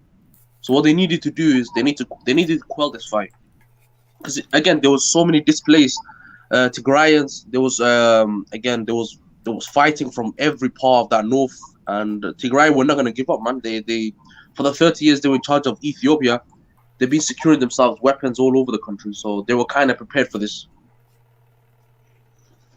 So do you buy this peaceful agreement? Nah, I look. This is what I would say, in my opinion. I think this peace deal won't hold up because Tigray won power, and Abiy Ahmed wants the power not to be. Again, in my opinion, he wants the power to be distributed equally. He's all about, you know what? If we're gonna do this correctly in Ethiopia, then the power has to be distributed equally. And Tigray they've been in charge of Ethiopia for a long time. They're not just gonna give up that power. They're power hungry. They're a bunch of power hungry people. So they're not just gonna leave that power in Ethiopia in the hands of other tribes. I mean, all I can see is probably from now on Amhara domination, but that's just my opinion. But again, that's a whole different tribalism bullshit. But here you guys continue. I have a question though. When they were in power, did they build the economy in any way that's comparable to what Ethiopia has now? No, they were good. In power. I mean, when they were in power, yes, they were. They did a few. Yeah, they actually did. No, they actually renovated the country in a way. And by the way, Raz Moist is not Tigrinya. It's okay, my bad. Yeah. Yeah, I was gonna say they renovated the country in a way, yes. But the problem is people are getting too angry at the fact that they're not giving other people a chance to bring up their ideas in the country. Because everybody has their own unique way of trying to improve the country. But if one party is gonna rule the country, then how is the country gonna move forward? Oh, never mind. PA is not Tigrania. He's Ben Hur or something like that. No, he's Tigrinya. Hey, African millennial. No, he said that he's not Tigrania. He is. He's part of the tribe of Isaiah Afwerki. It's our favorite American accent guy. Oh. And how you doing? I'm from South America. How are you? I'm great. How is everybody? Good, thank you. Good. Happy to have you. I thought we were doing a story on Somalis earlier. I seen it in my tab. No, that's not today. That's on Friday. I did see that though, AM. So what, you're gonna talk about the aligning issues with Somalia and Somaliland? No. Yeah, that's not. No, today. She used the Somali because she know everybody will join in because it's the hottest topic, right? It's smart. And then after you guys tune in, she flips the topic. No, that's not scheduled for today. That's scheduled for Friday. I mean, to be Don't fair, listen to her, man. if you put Ethiopia, you're still gonna get views as well. Like, there's certain countries that you can get views off: Ethiopia, Nigeria, Somalia. Like, if you put these names up, you're gonna have all of these dumbwits. Look, you're gonna have all of the ultra country defenders. You know, you're gonna have people like you, Nigeria. No, Nigeria is not dusty. How dare you? If you put on I Somalia, disagree. You're gonna get have the Mike. You're Somalis gonna coming get on Mike. saying, "Wallahi, why are you always picking on us?" And then like, it's just you're gonna have all different types of people trying to defend these dusty African countries, backward third world countries, and not seeing the underlying problems. If somebody talks about it, is it gonna harm the country in a way? No. Why don't you use the energy that you're showing on YouTube, go back home and fix the situation? That's what I would say. How come you don't do it? Because I'm Why not a damn them? nationalist. You could do it. I'm not a nationalist. You're not, what? So you're what? You don't have to be a nationalist though. No, I really don't give no milk. Like I've went past a certain point of actually giving a shit about Africa anymore. Like I'm actually far past that stage. Oh gosh, you're so funny. AM, what did I say when I first talked to you? I said people, when they lose hope, this is how they are. When they give up hope, this is how they are. They just No, but Milky, look, I'm gonna ask you a question, right? These so-called ruling governors of Africa don't give a shit. They're exploiting the people every single day. They don't want to improve the situation of the continent, and then they expect the younger generation more because they fucked up the continent in their generation, and now they put all of that pressure onto the younger generation, saying, "Why don't you fix it?" No, you fucked the country up. You better bring the solution. But again, this is just. But Mo, there's nothing stopping you from fixing it. If they don't fix it, you can fix it. You don't have to give up. So, they're making Africa, like the younger people or the younger generations losing hope in Africa, man. They're losing it fast. Yeah, African millennial. Yeah. I just asked a question. It's just my curiosity. Have you have anything against Ethiopians, or they done you anything wrong? No, I don't have anything against Ethiopians. It's just that their country is far behind in terms of infrastructure and development. Yes, as MS Altica, I know not airlines focus on infrastructure, water, sewage, electric roads, railways, all economies is built on this. And I agree with that. Like, I'm not trying to be a hater, but has anyone here actually ever been to Ethiopia? No. I No. have. Okay. I So want to you go. have I okay, have. so the I've thing been is, to if several you've parts of been there Ethiopia. before, you've seen the infrastructure. It's nothing to brag home about, especially for a country I that would has. say it's different though, AM. Look, with Addis Ababa, there's Yeah. infrastructure. You're gonna find like high-rise buildings, infrastructure in terms of roads, shops, whatever. Like Addis Ababa is different from certain parts of Ethiopia. While if you go up the south with the southern tribes, it's a bit more dustier. If you go to up the north, where let's just say like Gondar or the Tigray region, if you try to go up the north, or Harare is up on the north and east, it has high-rise buildings, but it's more of a village type settings, if you know what I mean. Somewhere in the middle, so that middle part of Ethiopia is where all of the infrastructure and all of the business and all of the stuff goes down. Like up the north and up down the south is different, I would say. Yeah, so that's the point. They've only did Addis Ababa because that's where And other cities as well. And other cities the just union headquarters and everything else is. They're really lacking on their infrastructure, to be quite honest. Like, Actually, I did for the size of that country, it could have been a little bit better. Like, they don't even have good internet in Ethiopia. Actually, I How did. do they not have good internet? I did the research on the poorest countries in Africa, and actually, it's not Ethiopia. It's a country named Bermuda. Burundi. Oh, Bermuda. Okay.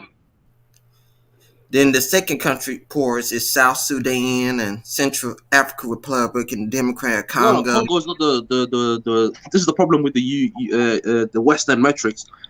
Congo is nowhere near the what's it called, the poorest country in Africa. It's by far the richest country. I would say top 3 in the entire world. The problem is they don't know how to use the resources. They're being exploited by everybody. East African Federation, Western world, Eastern world. Like they're getting exploited by everybody, and that's the problem. That's sad. Why I should understand why people in Africa like to exploit their own people so much instead of trying to improve the East African situation. Federation was made to exploit Congo, pretty much. So, so the countries that are part of the East Africa Federation are Tanzania, Ethiopia, No, Somalia. Tanzania, Kenya, Rwanda, Uganda, um, and there Burundi was another one. Yeah, Burundi. and Yeah, so those Congo. and Congo. Those countries were created just to exploit Congo, pretty much. The East African Federation is not the East African Federation. It's the East African Federation to exploit Congo. That's literally its name. Look what Rwanda's doing. Rwanda's sending its military so they can get all of the resources from Congo. Yeah, that's fucked up. But by looking at Ethiopia, I doubt it would be richer and be one of the top countries in Africa, but it's still kind of behind compared to countries like Ghana Well, and Nigeria. Ethiopia has a lot of debt with, but literally, like, I don't know what resources they're gonna have to try to lift themselves. The best thing I know, I don't know much about like if they have resources. I'm sure they do. They have something. But Yeah, the they thing do. is, they depend a lot on they depend a lot on They depend a trade, lot on outside Djibouti. trade They on depend a lot China. on my country. Yeah, yeah. So They it's gonna trades be in, they hard for them trades to out. pay off their debt. Yeah. They owe us a lot of money as well. They owe Djibouti a lot of money.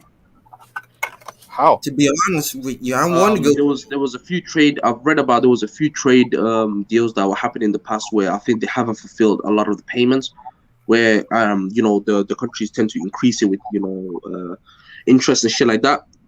And I'm not sure if the article is correct, but I'm not. Yeah, I need to double check myself. But I think they might have. But again, 100% of the exports and imports go through my country.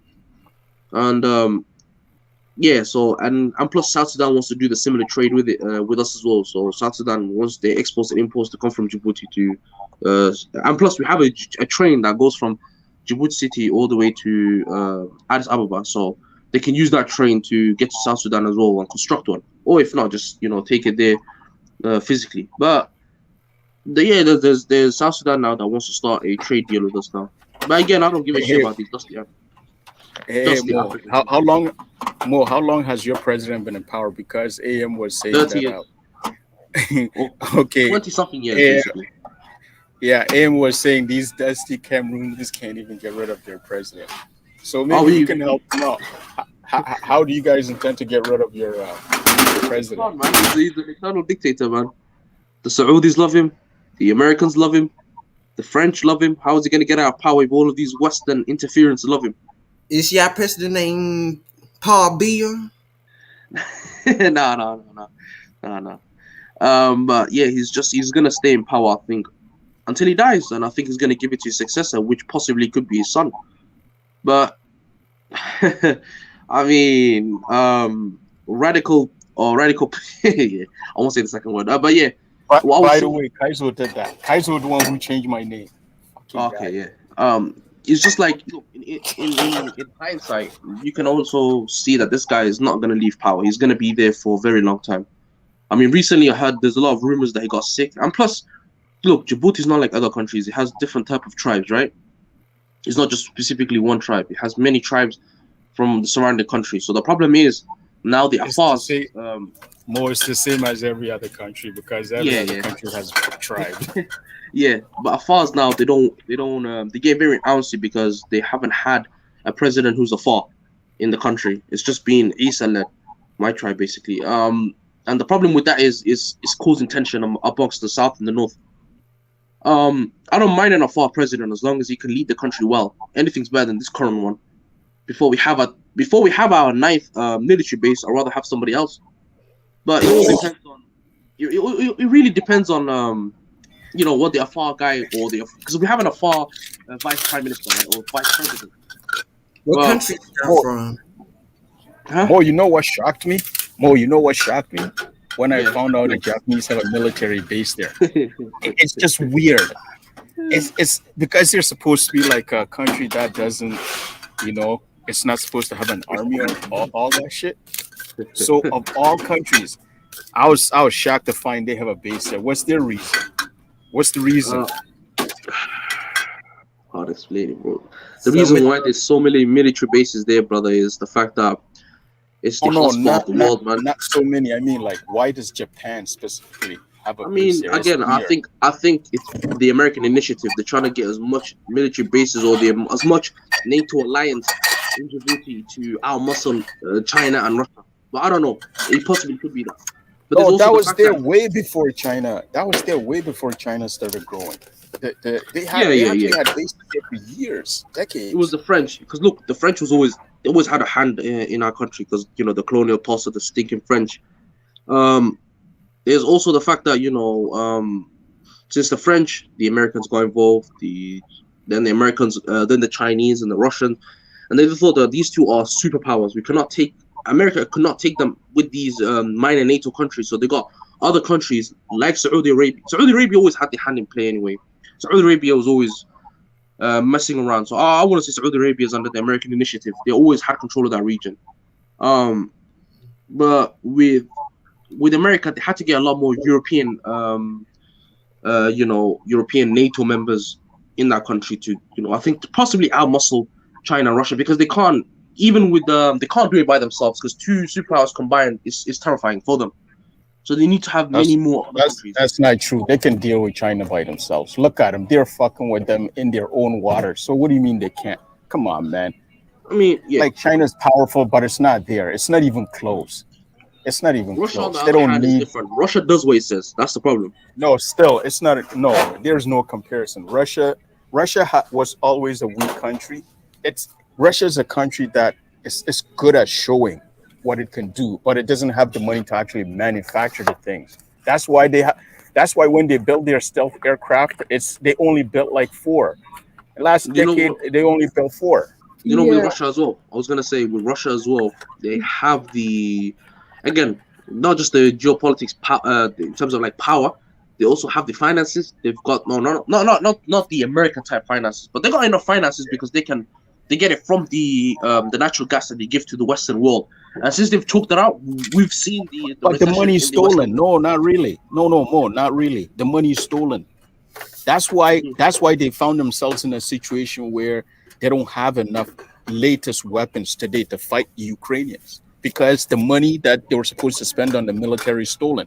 All their hardware is from like when the Soviet Union was strong. If you pay attention, you'll notice their weapons.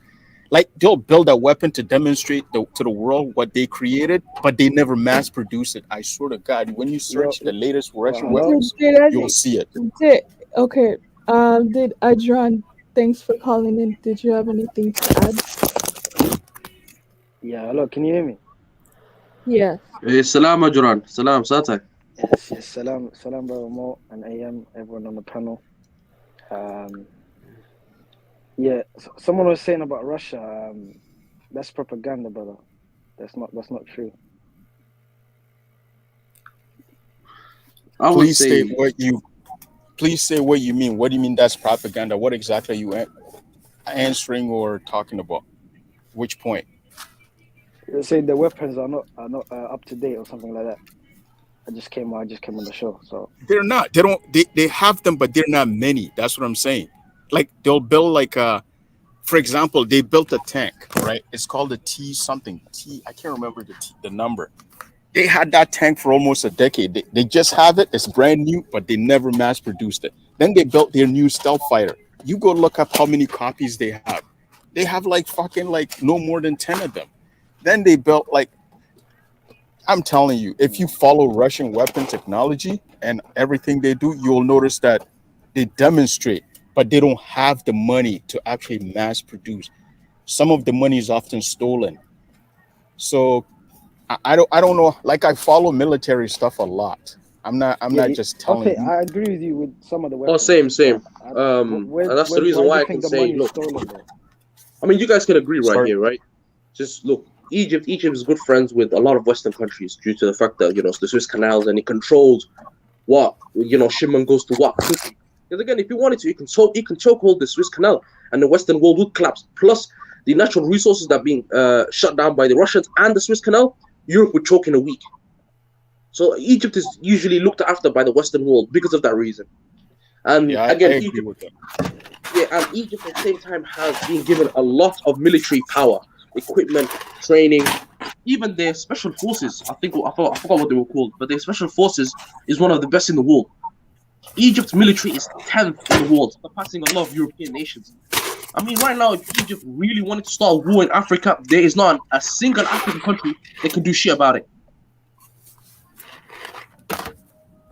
Yeah, And that's I the truth. agree with that. That's the agree truth. with that.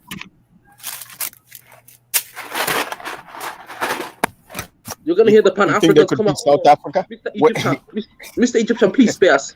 Spare us, please. Wait. You think they could beat the South Africans? South Africa's got a good military capability, but the problem is it's not run by South Africans, run by the Afrikaners. And that's the truth. But it's one country. Assuming that Egypt decided it was going to attack South Africa, let's just assume. I would say the closest people that can give them a fight, but not win, is Eritrea. What? Yes, Eritrea. That's some... It has okay, explain how and why. Okay, if you look at the rankings in Africa, if you look at the rankings of Africa, right, in terms of military capability, top 5 is North African. All of the top 5 militaries in Africa is North African. No. I know. I mean, like, explain how Eritrea would give them a tough fight, because that's the part I'm kind of like. Okay, so Eritrea's got I don't know too much in depth about the navy, but they've started to build the navy, or they're starting to build the navy. They've also got a lot of land force military. I think they've got 200,000 active personnel. They've got a trade deal with Russia. They're having a lot of weapons exchange with them. Russia's been sending a lot of military equipment to them, and they're starting to build up their military. In about 5 to 10 years, I'd expect Eritrea military to be top 5 in Africa, or pushing top 5. Right now, I think they're 6th or 7th, but they're gonna push top 5, if not being at top 5 in the next 5 years. The way they're going, even though they're getting taxed, or they're getting closed down by the Western world because of America calling them the North Korea of Africa, they're still doing a lot of good deals with the BRICS community and the Eastern European countries. So I'd expect Eritrea to be there, even though, look, Eritrea has a lot of old weapons, and that's partially the reason why, if you want to call it, a fight that they had with Djibouti and lost. Djibouti doesn't have the manpower Eritrea has, but it's got the modern weapons due to, the French, the Americans, the Saudis. I mean, I've literally seen one of the recent Djibouti military... doesn't even have to fight. Djibouti doesn't have to. Yeah, he doesn't have to. He doesn't. That's true. He doesn't have to fight, but the countries that will fight for them. Yeah, but it's also got the the modern weapons due to the trades we've been doing. I mean, I prefer that we didn't have 8 military bases, but hey. Mo, do you think you can beat Eritrea without like? We had conflicts before, and Djibouti did come out on top. Okay, well, when was this? Like, there was one that happened in the mid-2000s where it was a land dispute up the north, and I think it was a military clash between Eritrea and the border clash, or where a small military from both countries went, and it was a heavy casualty for Eritrea. I can send you the link for AM can show it. Mo, have you talked about your dictator, bro? Yeah. I don't shy away from talking about. He's given up on him, man. He's not even gonna argue. Yeah, I think Russia gonna be a better partner for Africa than the France and the. I know if you talk about him, you might disappear, bro. You better stay quiet, alive.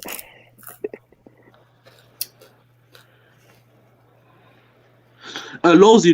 It's not about the annual budget; it's about the military budget, and there's also you have to consider the military capabilities, i.e., like the armored vehicles, tanks, military personnel, special forces training, experience. You have to put all of these into command.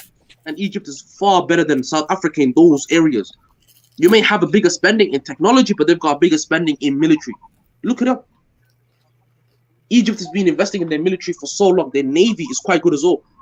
Their navy is European level. I mean, come on, man. No one's stopping these fuckers if they wanted to sink Africa or certain countries. Egypt gets a lot of aid from America. That's my point. Like, African countries are over bickering. Oh, you're from this tribe, you dusty black bastard. You're from that tribe. And then they fight amongst each other.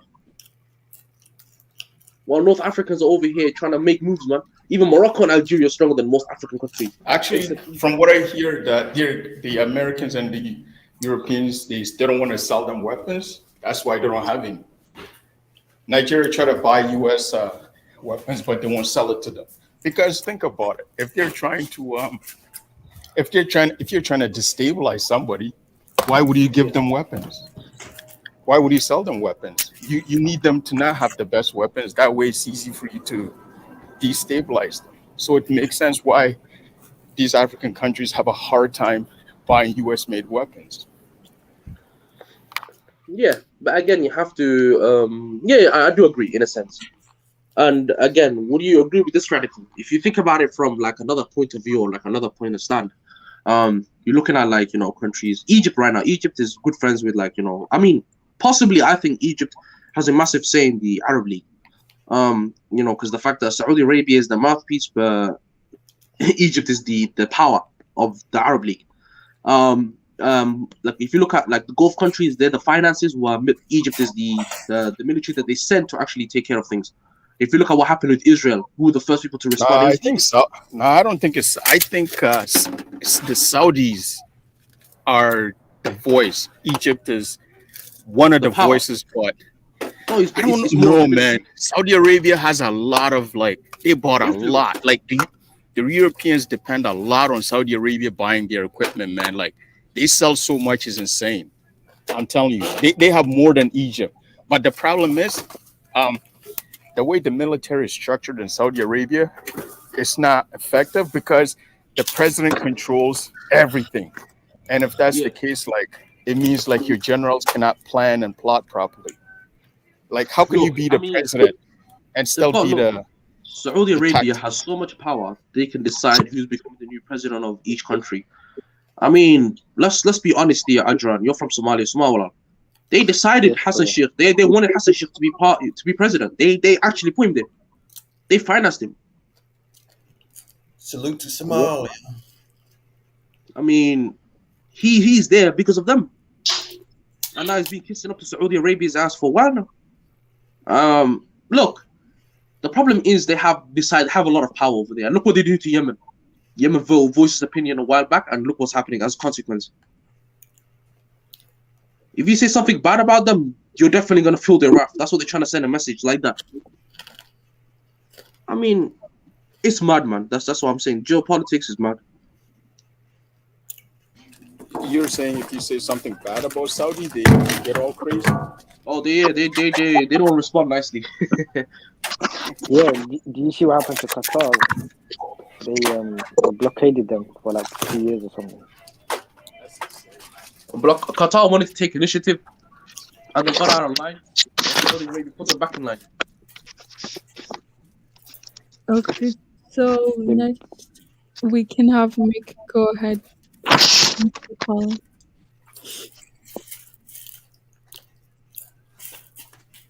Hi, forehead warrior. How are you? So my contribution, I just want to know. I don't know. Are you living in the West or you living in Eritrea right now? No, I'm not living in Eritrea. I'm living in the West. How old are you? I don't want to have to disclose that on YouTube. Yeah, just say 20s or 30s or 40s. 20s. Yeah, I understand. I was so dismayed today. I was in the comment section. I just realized, many people in this platform, you are kids. Maybe you don't understand geopolitics, and very, funny to hear you saying Eritrea is militarily powerful. I don't know, where did you get your data from? I will send you the link right now. Wait, I've read anyway. Because out of the I'm wall, guessing from the accent, you're South African, so you're probably angry about the fact that South Africa would not compete with Egypt. No. It's not about that. It's not about South Africa. South Africa produce its own equipment.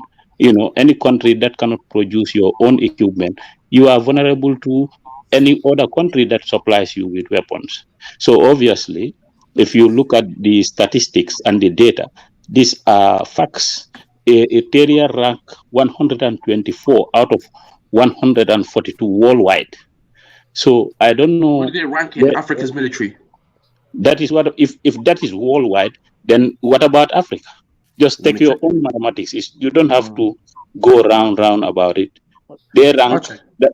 Yes, you Mal, check. you know those rankings are fake. You know that, right? Yeah, they may be fake. Yeah, they may be fake. Okay, but you and I know very well that consider the military power, okay, of Eritrea. You cannot compare it with even how to call it Somalia or talk about Ethiopia. Oh, it's fake as hell.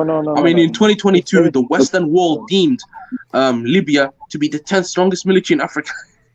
Sudan as the ninth. Because I mean, Congo was 8th. Come on, Congo. You know how they destroy it? Because Egypt did not manufacture their own weapons. Okay, Yeah, when the West want to destroy it, they just destroy it. That is what I'm telling you, the power of manufacturing. So any country that is not capable of manufacturing your own weapons, okay, you cannot match countries that manufacture their weapon. So in Africa, basically, with military power too and economy, you cannot compare South Africa to Egypt. South Africa is way powerful than Egypt. Right now in Africa, South Africa is the only country that manufacture their South own Africa is tanker not more vehicles. powerful than Egypt, brother. It is No, not. It is not. I'm just telling you, they are the only country that manufacture weapons in Yes, Africa. but again, Is that true or wait. false? You can manufacture weapons. Of course, that's a massive beneficial advantage. But then Exactly. Egypt has stored up so many weapons, so many modern day military weapons from buying constantly. Because again, they get a lot of money from the Western world, That is what I'm and the money saying. that they get, the money that they get from the Western world, they're constantly buying, constantly upgrading their military. That's the reason why they rank, I think, 9th or 10th in the world. Buying weapons, they are not ranked even 9 or 10. Egypt is not ranked like that. Okay, you have to check your data very correctly. I don't know I'll show you. whether No, I'll send it to you. you just speaking out of your mind or what. No, I'll show you. In 2022. Okay. Let me tell you one thing about military power. Like all the powerful countries in the world are world manufactured. They ranked. Manufacture their 2 seconds. weapons. 2 seconds. They ranked Right? 12th. They literally ranked above Turkey, Iran, Germany, Australia, Israel, Spain. I'll send you. This is the world. This is the world global firepower. Okay. And it's a published or is a again advocated website that people go on to check. Firepower and military strength is different. Okay, I think that's why I don't know. You don't understand even the military statistics. Firepower and military strength is different. I'm not talking about firepower. I said this website is called Global Firepower. I'm saying it's a website backed by many other publications saying that this is around the world, the militaries that are more powerful, that are like the first class militaries, are they not militaries that manufacture their weapons like the USA, Russia, China? These are the powerful nations. Okay, so you cannot compare. Look at Egypt. Egypt fought with Israel. How small Israel is? Israel won Egypt. How many times? 2 times. Again, how did let's go into details on how they won. How did Israel win? It's not like they had the backing of the Western world. It doesn't matter who backed them or who don't back them. It does. Egypt will lose to South Africa if South Africa is getting backed by the entire Western world with military, money, weaponry. Egypt will fall because it can't compete with that. Okay. How many countries? So that shows you that definitely countries that doesn't manufacture their weapons are weak, vulnerable. No, wait, Mike. Even if you manufacture weapons, you will not be able to compete with the entire Western world supplying the enemy with weapons, money, finances, military. Seven countries, seven Arab countries fighting. Yeah, Mike. There's only a certain level. Wait, Mike. There's only a certain level that you can achieve by yourself. But if you have other countries supplying you with military, weapons, finances, you're gonna lose. You're going to lose. Especially the Western world with all of its advances. So then you believe in manufacturing power, right? So since you believe in that, look, manufacturing power is good, but to a certain extent, you're not gonna be, let's say, the likes of Egypt, which is continuously, like I said, continuously upgrading its military, using its finances to upgrade its military power. You're not going to be able to compete with that by just manufacturing because you can only do certain amounts of manufacturing.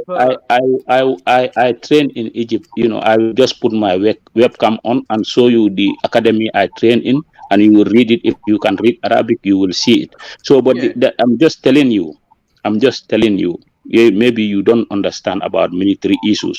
That's why I think you are Brother, very young. are you from Sudan? No, I'm not. Gambian. Okay, I'm Gambian, but he's very young. I was very disappointed today when I saw people talking 18 years old, 17 years old. This is why I say I don't should not even join the panel sometimes, Hey, because brother, I'm not Why, that young. brother? I'm not that young. Make If your I point. may say so. no, Mike, it's because Make I a good just point. see, like, I see men who are very young and maybe they don't go through real life situations I and did. they are explaining issues. Mike, I've Yeah. been to Egypt myself as well. Okay, let me show you. Let me bring my this thing, Egypt. I'll show you on this. This is crazy. Why? But look, let me show you. Wait. Let me show you something as well. I'll be back.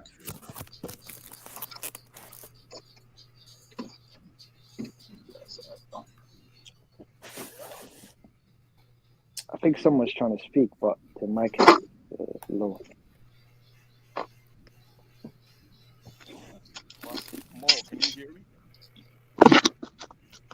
Yeah, brother. I don't know what's your name, but your mic is Yes. low. Hello. So I just want, if people are talking, let's talk about facts. Right? It's really important, especially in media. You don't just jump and speak anyhow you want to speak, because you cannot back it with no data. Because if that is the purpose of talking, you will all be talking. Private sharing. It doesn't make sense. How can Eritrea, a small Brother, I'm not gonna Eritrea, lie to you. The data says Egypt is stronger. If you check the data right now, be stronger than who? Than South than Africa? any African country. Yes. Check the ranking, the Okay. weaponry, everything is Egypt is Yeah, stronger, brother. they may have a lot of firepower, okay, but I just give you an example. Egypt went to a war with Israel, and That's a 7 long time countries. ago. That's a And long time again, ago, brother. wait. I'm You're back. talking Look, about Mike, 1960s. you're talking about something that happened in the 60s. Again, Western world, the entire Western world was back in Israel, and before you say the Arab world, Saudi Arabia was a desert. Most of the Gulf countries had nothing.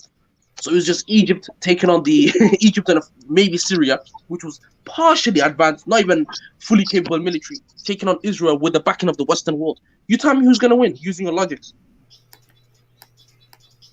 Huh? What happened? No, could you repeat what you just said? I said, look, in terms of military advancements, right? Look, at that time in the 60s, where this so-called Israel, war happened with Egypt, the entire Western world was sufficing Israel with military capabilities, with money, with finances, with a lot of things and equipment, right? While on the other hand, Egypt was it never had the it never had the backing of Israel. Did you guys see? I just saw you the Egypt. I was in their academy. So I'm just simply telling you that you don't just sit in, how to call it, in YouTube and start making assumptions, okay? And because maybe most of you Brother, don't have real brother, life experience, and so if you just come here start, because I work with Eritreans, of course, their capability, they know your capability. I think you guys should travel there and see realities yourself. But if you are in the West, you will just be, Well, I've traveled to my fair share of countries, Mike. I know what you're talking about. Experience does bring knowledge. Yes, if you are in the battleground yourself one day, or you face those problems, then you will be very, very much in a very good position. But like if you are in your teens, you just graduated from your teens and you enter into 20s. So I'm not that young. I'm not in my early. I would say I'm close enough to my no, mid because 20s. you just read just read internet stuff and you are sitting down here. No, Mike. It's just like when a Somalian guy said, "Oh, we are all powerful. We do this. We do this." I just look at them and laugh. I tell them, "Why are people helping you?" If you talk about like other West He African said anything countries, about Somalia. no, even West African countries like Nigeria. Nigeria is dealing with Boko Haram. Okay, they are not dealing with a force, like a force to reckon with, like a military but the force West that Boko is Haram open. is backed by the Franco countries. So it's, no, I mean not backed by Franco, but it's backed by France. Like it's supplied by France. There's people suspect they get supplies from the French, but Are they you are in the not like a military or something? standing. They are not like a standing army that is there waiting for the Nigerian army to come and fight. They are just like guerrilla warfare. They hit and run and hide, and they assimilate within the population. You will never know them. So this is why it's very difficult to fight them.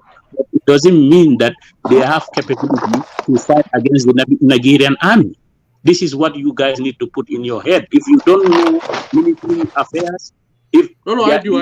There's many variables that people are not exactly counting in. I do. the war that, so if you just sit down here and think Nigerian army is not capable because they cannot repel No. It's guerrilla warfare. Anybody can it's different. Anybody can win using guerrilla warfare. Okay, you understand. So these people, Yeah, I do. there is a big desert. They will just be crisscrossing out of Mauritania. Desert have no boundaries, So there is no land there. So people just crisscrossing like that. And this is why it is taking time. But the Nigerian military is no match, okay, of no military around in West Africa, either in East Africa, okay. You can match Nigerian military with only like South Africa and Egypt. But around that area, they cannot. So you guys need to understand that and start developing that mentality of thinking that, okay, they cannot defeat these people. That is why you want to be in small countries like Eritrea. You want to be trying to match yourself with those big countries. That is impossible. No, Okay? I do understand what you're trying to say because there's many variables that come into a fight. It's not just one standard of way of thinking. And again, you did make a good point about if Nigerian military came across Boko Haram in a actual standard battle warfare, then they're gonna lose because the Nigerian military has the capabilities of shutting down Boko Haram, which is true. Thank you very much. But again, guerrilla warfare gives the reason why guerrilla warfare tactics was created was for the simple fact that for smaller armies take on massive armies. That's the reason why it was created. War is not. Listen, if you know anything about war, it's never decided by numbers. You're an idiot if you think. No, it's not. No. I just said that guerrilla warfare was created to create an advantage for smaller militaries. That doesn't mean nothing. Guerrilla war is very wars, look at America. Look at the United States with all their weapons in Afghanistan. You think these Afghans can stand American firepower? No. But no, I mean, did you think those jihadis can stand they won?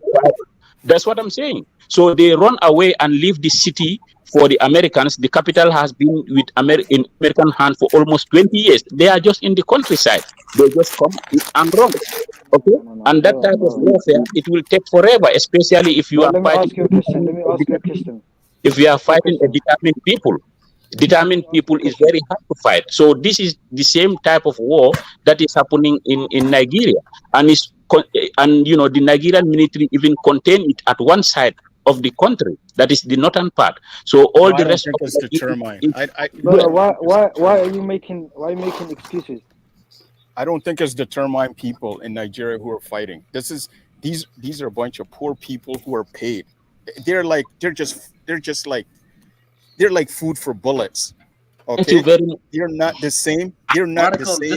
Just say it. Fulanis, just say it. Yeah, they're just food for bullets. Like if they die, they just go get the next set. These are different from the Afghans. The Afghans are much more determined, right? Yeah, exactly. So that's what I'm just. Even the people are accusing these Fulanis. Fulanis do it. It's like the Maghreb people. There are some people tribe that feel they are very segregated. You understand?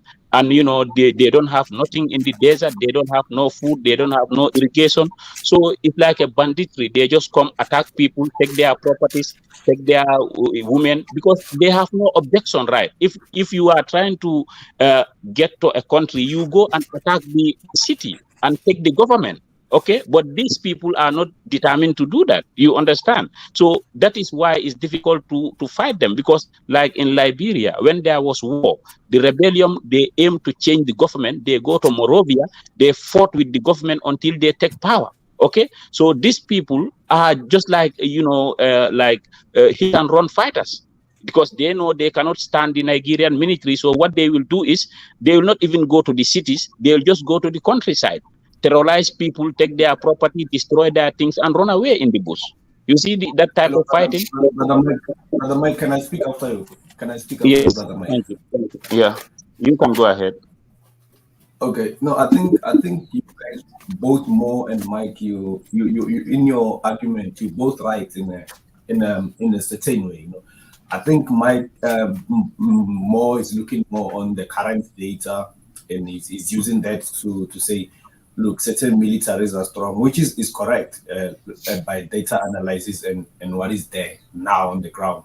So on the other side, Nigeria military is very strong, Mike. I mean, you cannot say a question Nigerian military based on issues like terror attack by Boko Haram. That's not a war. That's like that's something else. But I would also like to say, in terms of comparing countries, it's easy to compare countries before the war breaks. But in the mid, if a war breaks, it's not a war. It's not a war, but it's a determined. It shows how prepared you are just to deal with little things yes, and big things, right? So okay, it shows there's brother. some level of failure. Let me finish, brother. That's true as well. But I'm saying historically, when war breaks, the outcomes, anything can happen during the war.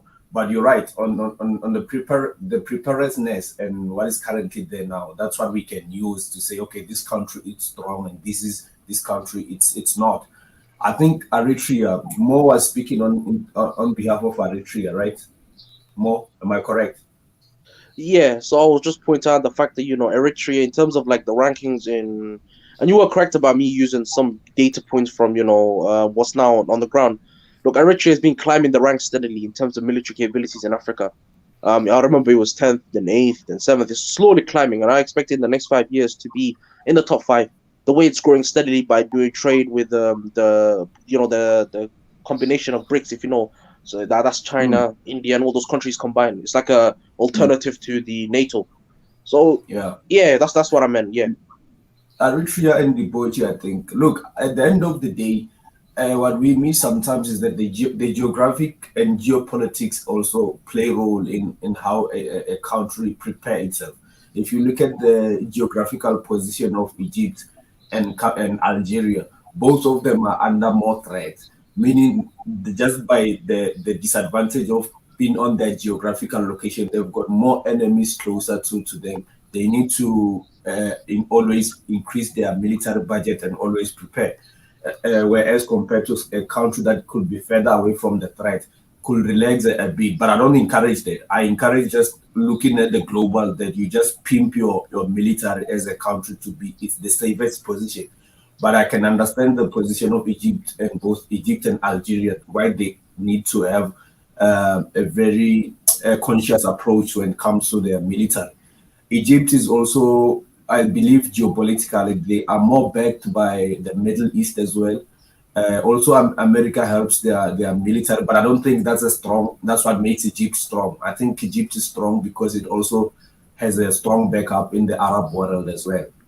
Whereas if you look at Nigeria and South Africa, taking other global powerhouses away, the day Africa stand, I believe the advantage of Nigeria and South Africa is their influence in Sahara region. I don't think there's any country in Sahara region that can afford to sit and watch Nigeria and South Africa go on a war with any foreign country, because they basically hold the economy of Africa. So that can also determine that even although African countries are not strong, they're small, even in terms of military, they're not advanced. At that time, if you attack Nigeria or South Africa, it's going to force Africa to unite immediately, because the whole continent cannot afford to let that happen. I think that's what makes It's true, Nigeria. but I don't think that will happen. They will just watch it happen. I'm telling you, man. Like we've seen time and time and over again. They have no backbone. So I don't know where they're gonna get this backbone. Look, there is a reason why That's a some good countries question. are not easily. There is a reason why some countries are said to not easily be invaded. Most of the times is because they are superpowers of their own region or their continent.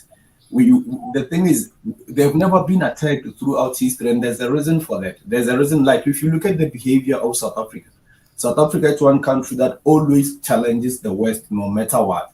What do you think South Africa is picking up South Africa? Why do South African leaders have got so much balls to always question the leadership of USA, which is the most powerful country, by the way, and they can take over South Africa anytime if they want. South Africa is practicing its own geopolitical power and probably the continental influence. That's the advantage I'm talking about. There's countries that you cannot just wake up and attack. It will cause a big world war. So there's a military power, and then there's also a geopolitical power. A country don't just stand on military alone as well. Yeah, as you just said, like just what I want to tell this brother talking. I know it can be very difficult to talk to someone who is young at this age. He don't understand geopolitics that much. No, brother, I And do. I'm open-minded. I do understand where I you're coming think from. what I pray, I just don't pray that if Nigeria in Africa march on any country in Africa, you will really suffer in their hands.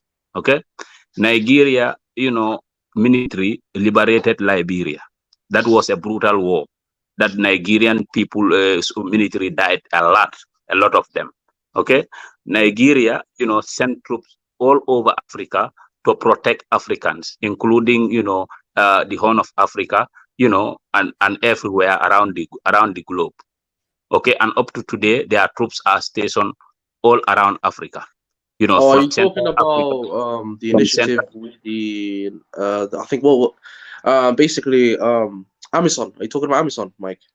Yes, there is Amazon. Nigerians are part of Amazon, and Yeah. before even Amazon was even supported by the United Nations and also the how to call it Yeah, my country is the also AU, part of the Amazon. AU, Like, the yeah. AU, the AU, okay, or the EU. Nigerian military take upon themselves, with other African countries. When Sudan was really at war, very serious war, they sent their troops and their men die protecting, African people. Okay, you guys need to wake up and understand the dynamic. Nobody from outside Africa come to the aid of Africans unless they push the Africans to go and fight. In Somalia, example, Nigerian, Ugandans, their troops die in the field protecting the Somalians. So if you see now, a Somalian Mike, I would have a different opinion on that, Mike. Look, yes, I'm not from Somalia. I'm from you can Djibouti, but from what I've heard, and I've you actually are been to allowed to do Somalia, that. You are I'll allowed to have a do that. different opinion on that. Yeah, you can have a different opinion on that. I agree. Okay, but I'm just telling you. I'm just telling you one thing that this military you seeing around the world, around Africa, they are the first people to suffer to defend African people, whether you are from the east or from the north or from the south.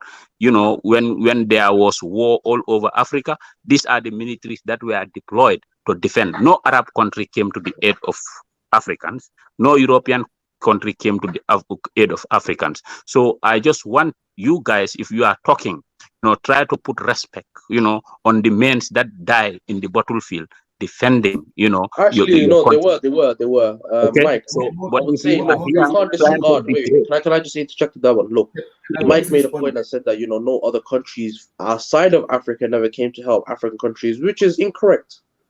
which country sent their troops in Africa apart from So I'll Ethiopia? The explain. history was Ethiopia when they were aligned I'll explain. with So, yeah.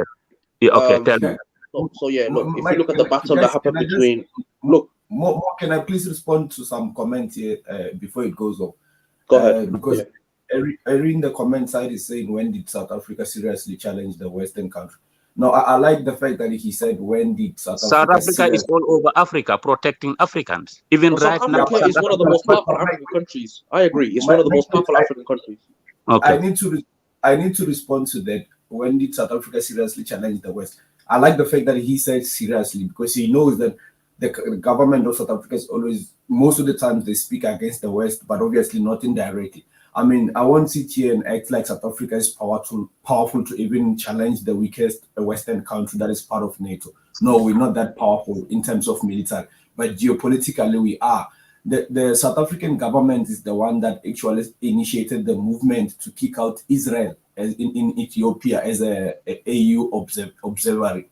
But obviously they had to use the issue between Israel and Palestine as an excuse. But actually our government hates the West. They just need to be careful with it. Currently, the South African government keeps on coordinating the Russian properties in Cape Town, their yacht. They keep the billionaires and they are under sanctions. The USA just asked our government to remove that, and our government just showed middle finger to the USA government. There's so many instances where our government actually goes against the West, and it's important for the West to get this the African regional powerhouses on their side. Countries like Nigeria, Kenya, Egypt, and South Africa, they always target them because one vote of these countries influence the continent. If you look at now recently with Ukraine and Russia, South Africa said, I'm going neutral. And for a powerful country in Africa to take that stand, it's also challenging the West. In 2 weeks ago, our president went to meet up with Prince of Saudi Arabia. Saudi Arabia is the largest producer of oil directly to America. Our president, after the meeting, went to international media and he said the Prince of Saudi Arabia has got interest in joining BRICS. You think a country that doesn't have geopolitical power will challenge the biggest client? American economy feeds on oil. That was a middle finger straight to the American government. And our president just a month ago was with Biden. After few weeks, he goes to Saudi Arabia to recruit the Prince of Saudi Arabia to join BRICS. Those kind of movement, who does that? So we need to he does need to watch his step though. Or soon enough he's gonna need democracy in South Africa. No, that's what I'm trying to say to you guys. I'm saying there's countries that are not easily invaded. Not all countries are not the same. And America is not God of the planet where they can just go around and invade every country they wish. Of course, military and technology, America has got power. But I'm saying countries like South Africa, that's what I'm saying. Certain countries have got so much geopolitical power, even more than their military capabilities. That's what I'm trying to say. And you can say the same about Nigeria as well.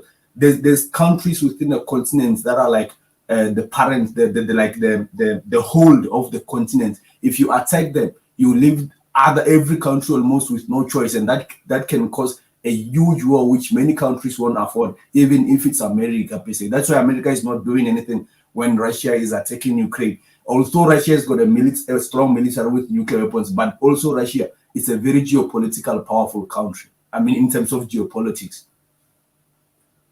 Yeah, that's actually a great point. You did point out, and I was gonna also add, with South Africa is part of BRICS, and BRICS is again a unity that's been created to challenge NATO, and it does have a lot of powerful countries, not just militarily but economically and geopolitically.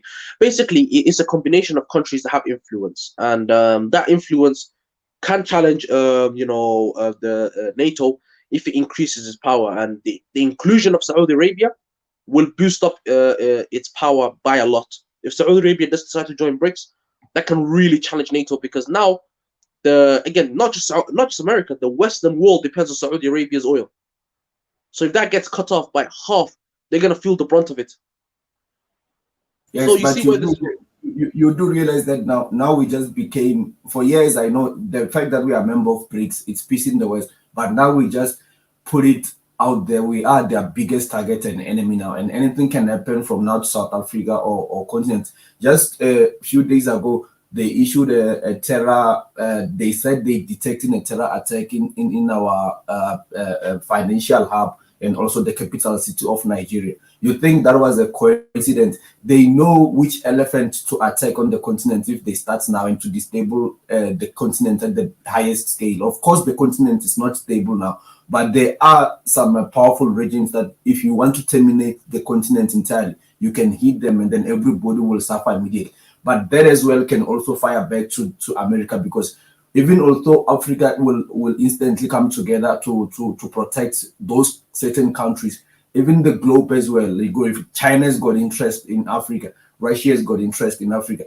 Immediately through anything like that, if a war breaks, there's other enemies to the West that will actually come in and for their own interest. Is Iran part of BRICS, by the way? Hello? Is Iran part of BRICS? They want to. Is Iran, Argentina, Nigeria, and a few other countries, including Saudi Arabia. Iran is functioning really well. The fact that it's being heavily sanctioned by the Western world. Yeah, What does they the do. They do it very well because if you look at even their technology and military, I was shocked, and I yeah? started to discover this recently with the war between Ukraine and Russia. They actually very advanced, and it's crazy. The Middle Eastern countries, we must be like very proud of them for what they've been able to achieve under a No, no, war. I no, mean, no. they've been attacked. Those that's the difference. The Middle East or the Gulf countries hate Iran because there's this whole thing with the Shia and the Sunni, and plus, Iran is a Persian country. It's not an Arab country. If you look at the Persian history, that's them. But look, if you're looking at Iran itself, Iran has a long history of defiance. Like these people don't submit to anybody easily. They Yeah, went yeah, through that's countless part of. wars with them. That's why Yeah, they I went through. believe in. That's why I believe in religion. That as religion holds so much power. I think their religion played a role in strengthening the people to stand for their sovereignty and defend their land by all means necessary. If you look at how the military or just the thinking of like an average person in Middle East has a lot to do with the belief system that has been built there throughout centuries and centuries. So that's why most of the I times disagree. I don't think it's the religion. I disagree. It's like North I'm Korea. not It's not saying a religion. China's not a I'm not religion. saying it's So I don't. I'm not saying it's No, I don't entirely think. religion, but religion it is a social engineering. It can be used as a social It can be engineering to used as a positive. That's the point Lowe's is trying to as a say. positive outcome. That's what I'm trying to say. You're right, Mo. Thanks for that.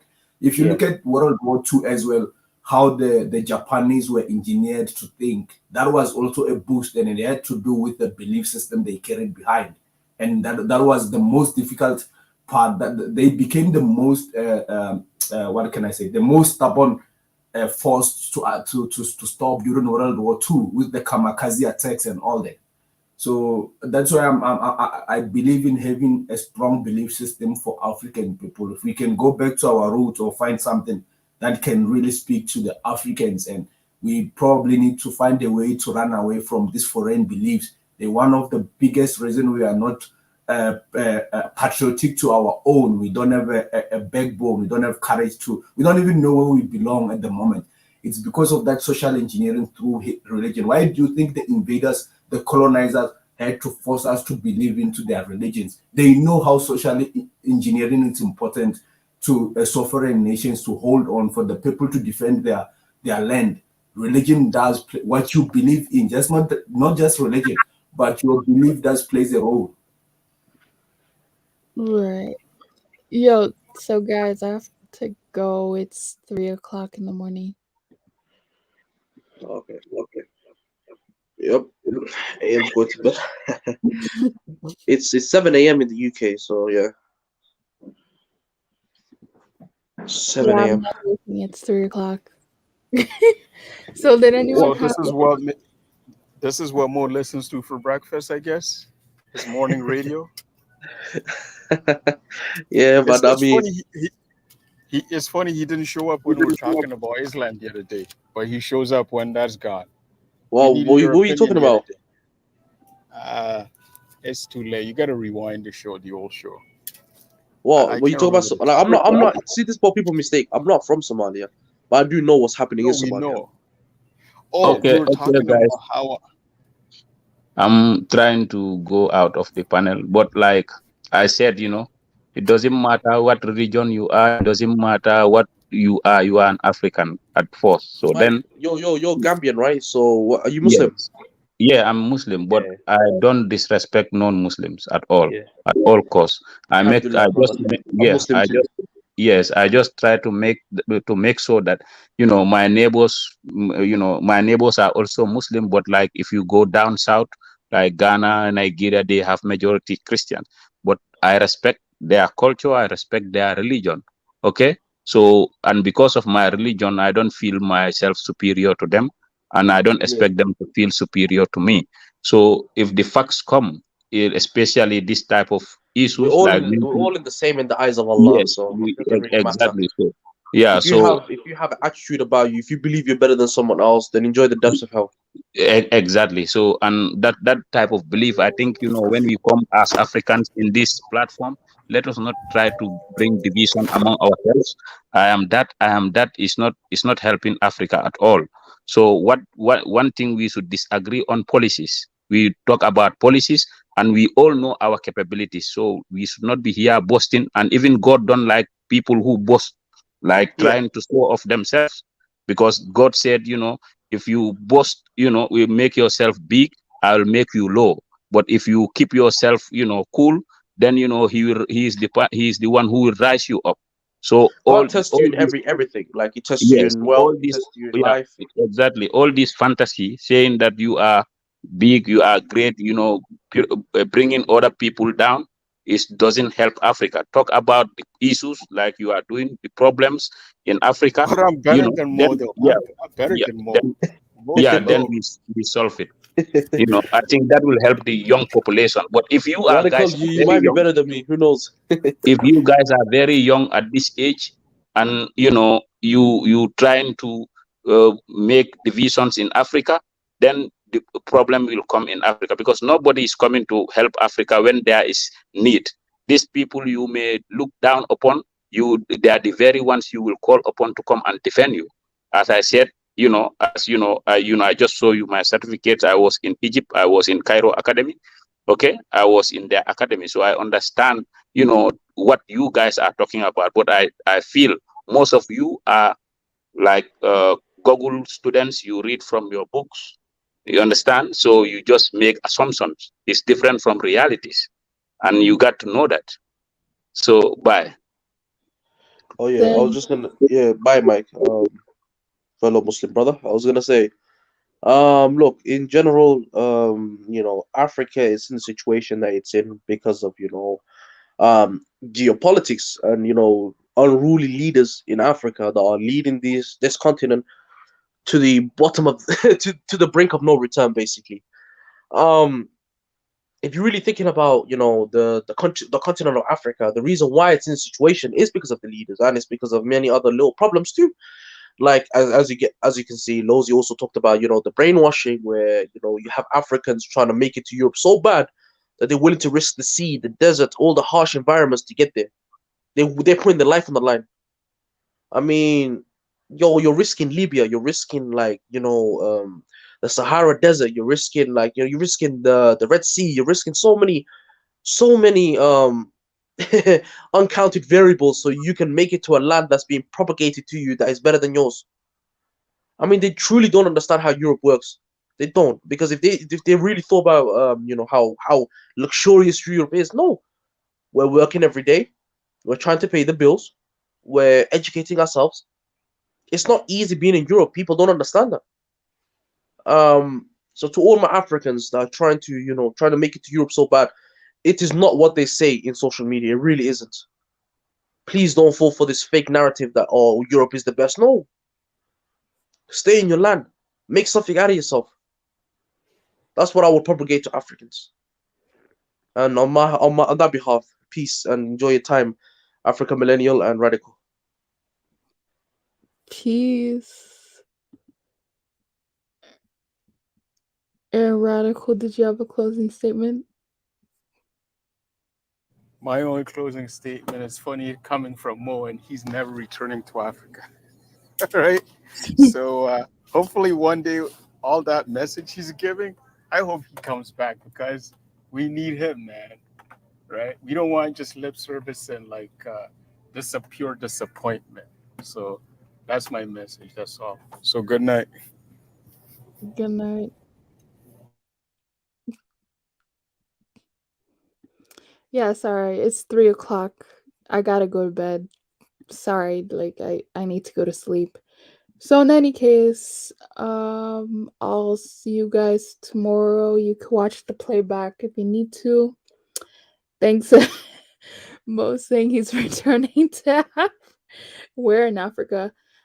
Yeah, so my email is in the description. It's automatically there whenever I upload a video. So Juice, I'm busy wrestling. alligators in the land of the lost with Enoch and the yeah, I hope that they're all right, but I mean that's all I have to say about that. Oh, when I'm returning to Africa when Africa no longer exists. Okay. Yeah. But that's it, guys. Thanks for watching and see you guys later. Bye.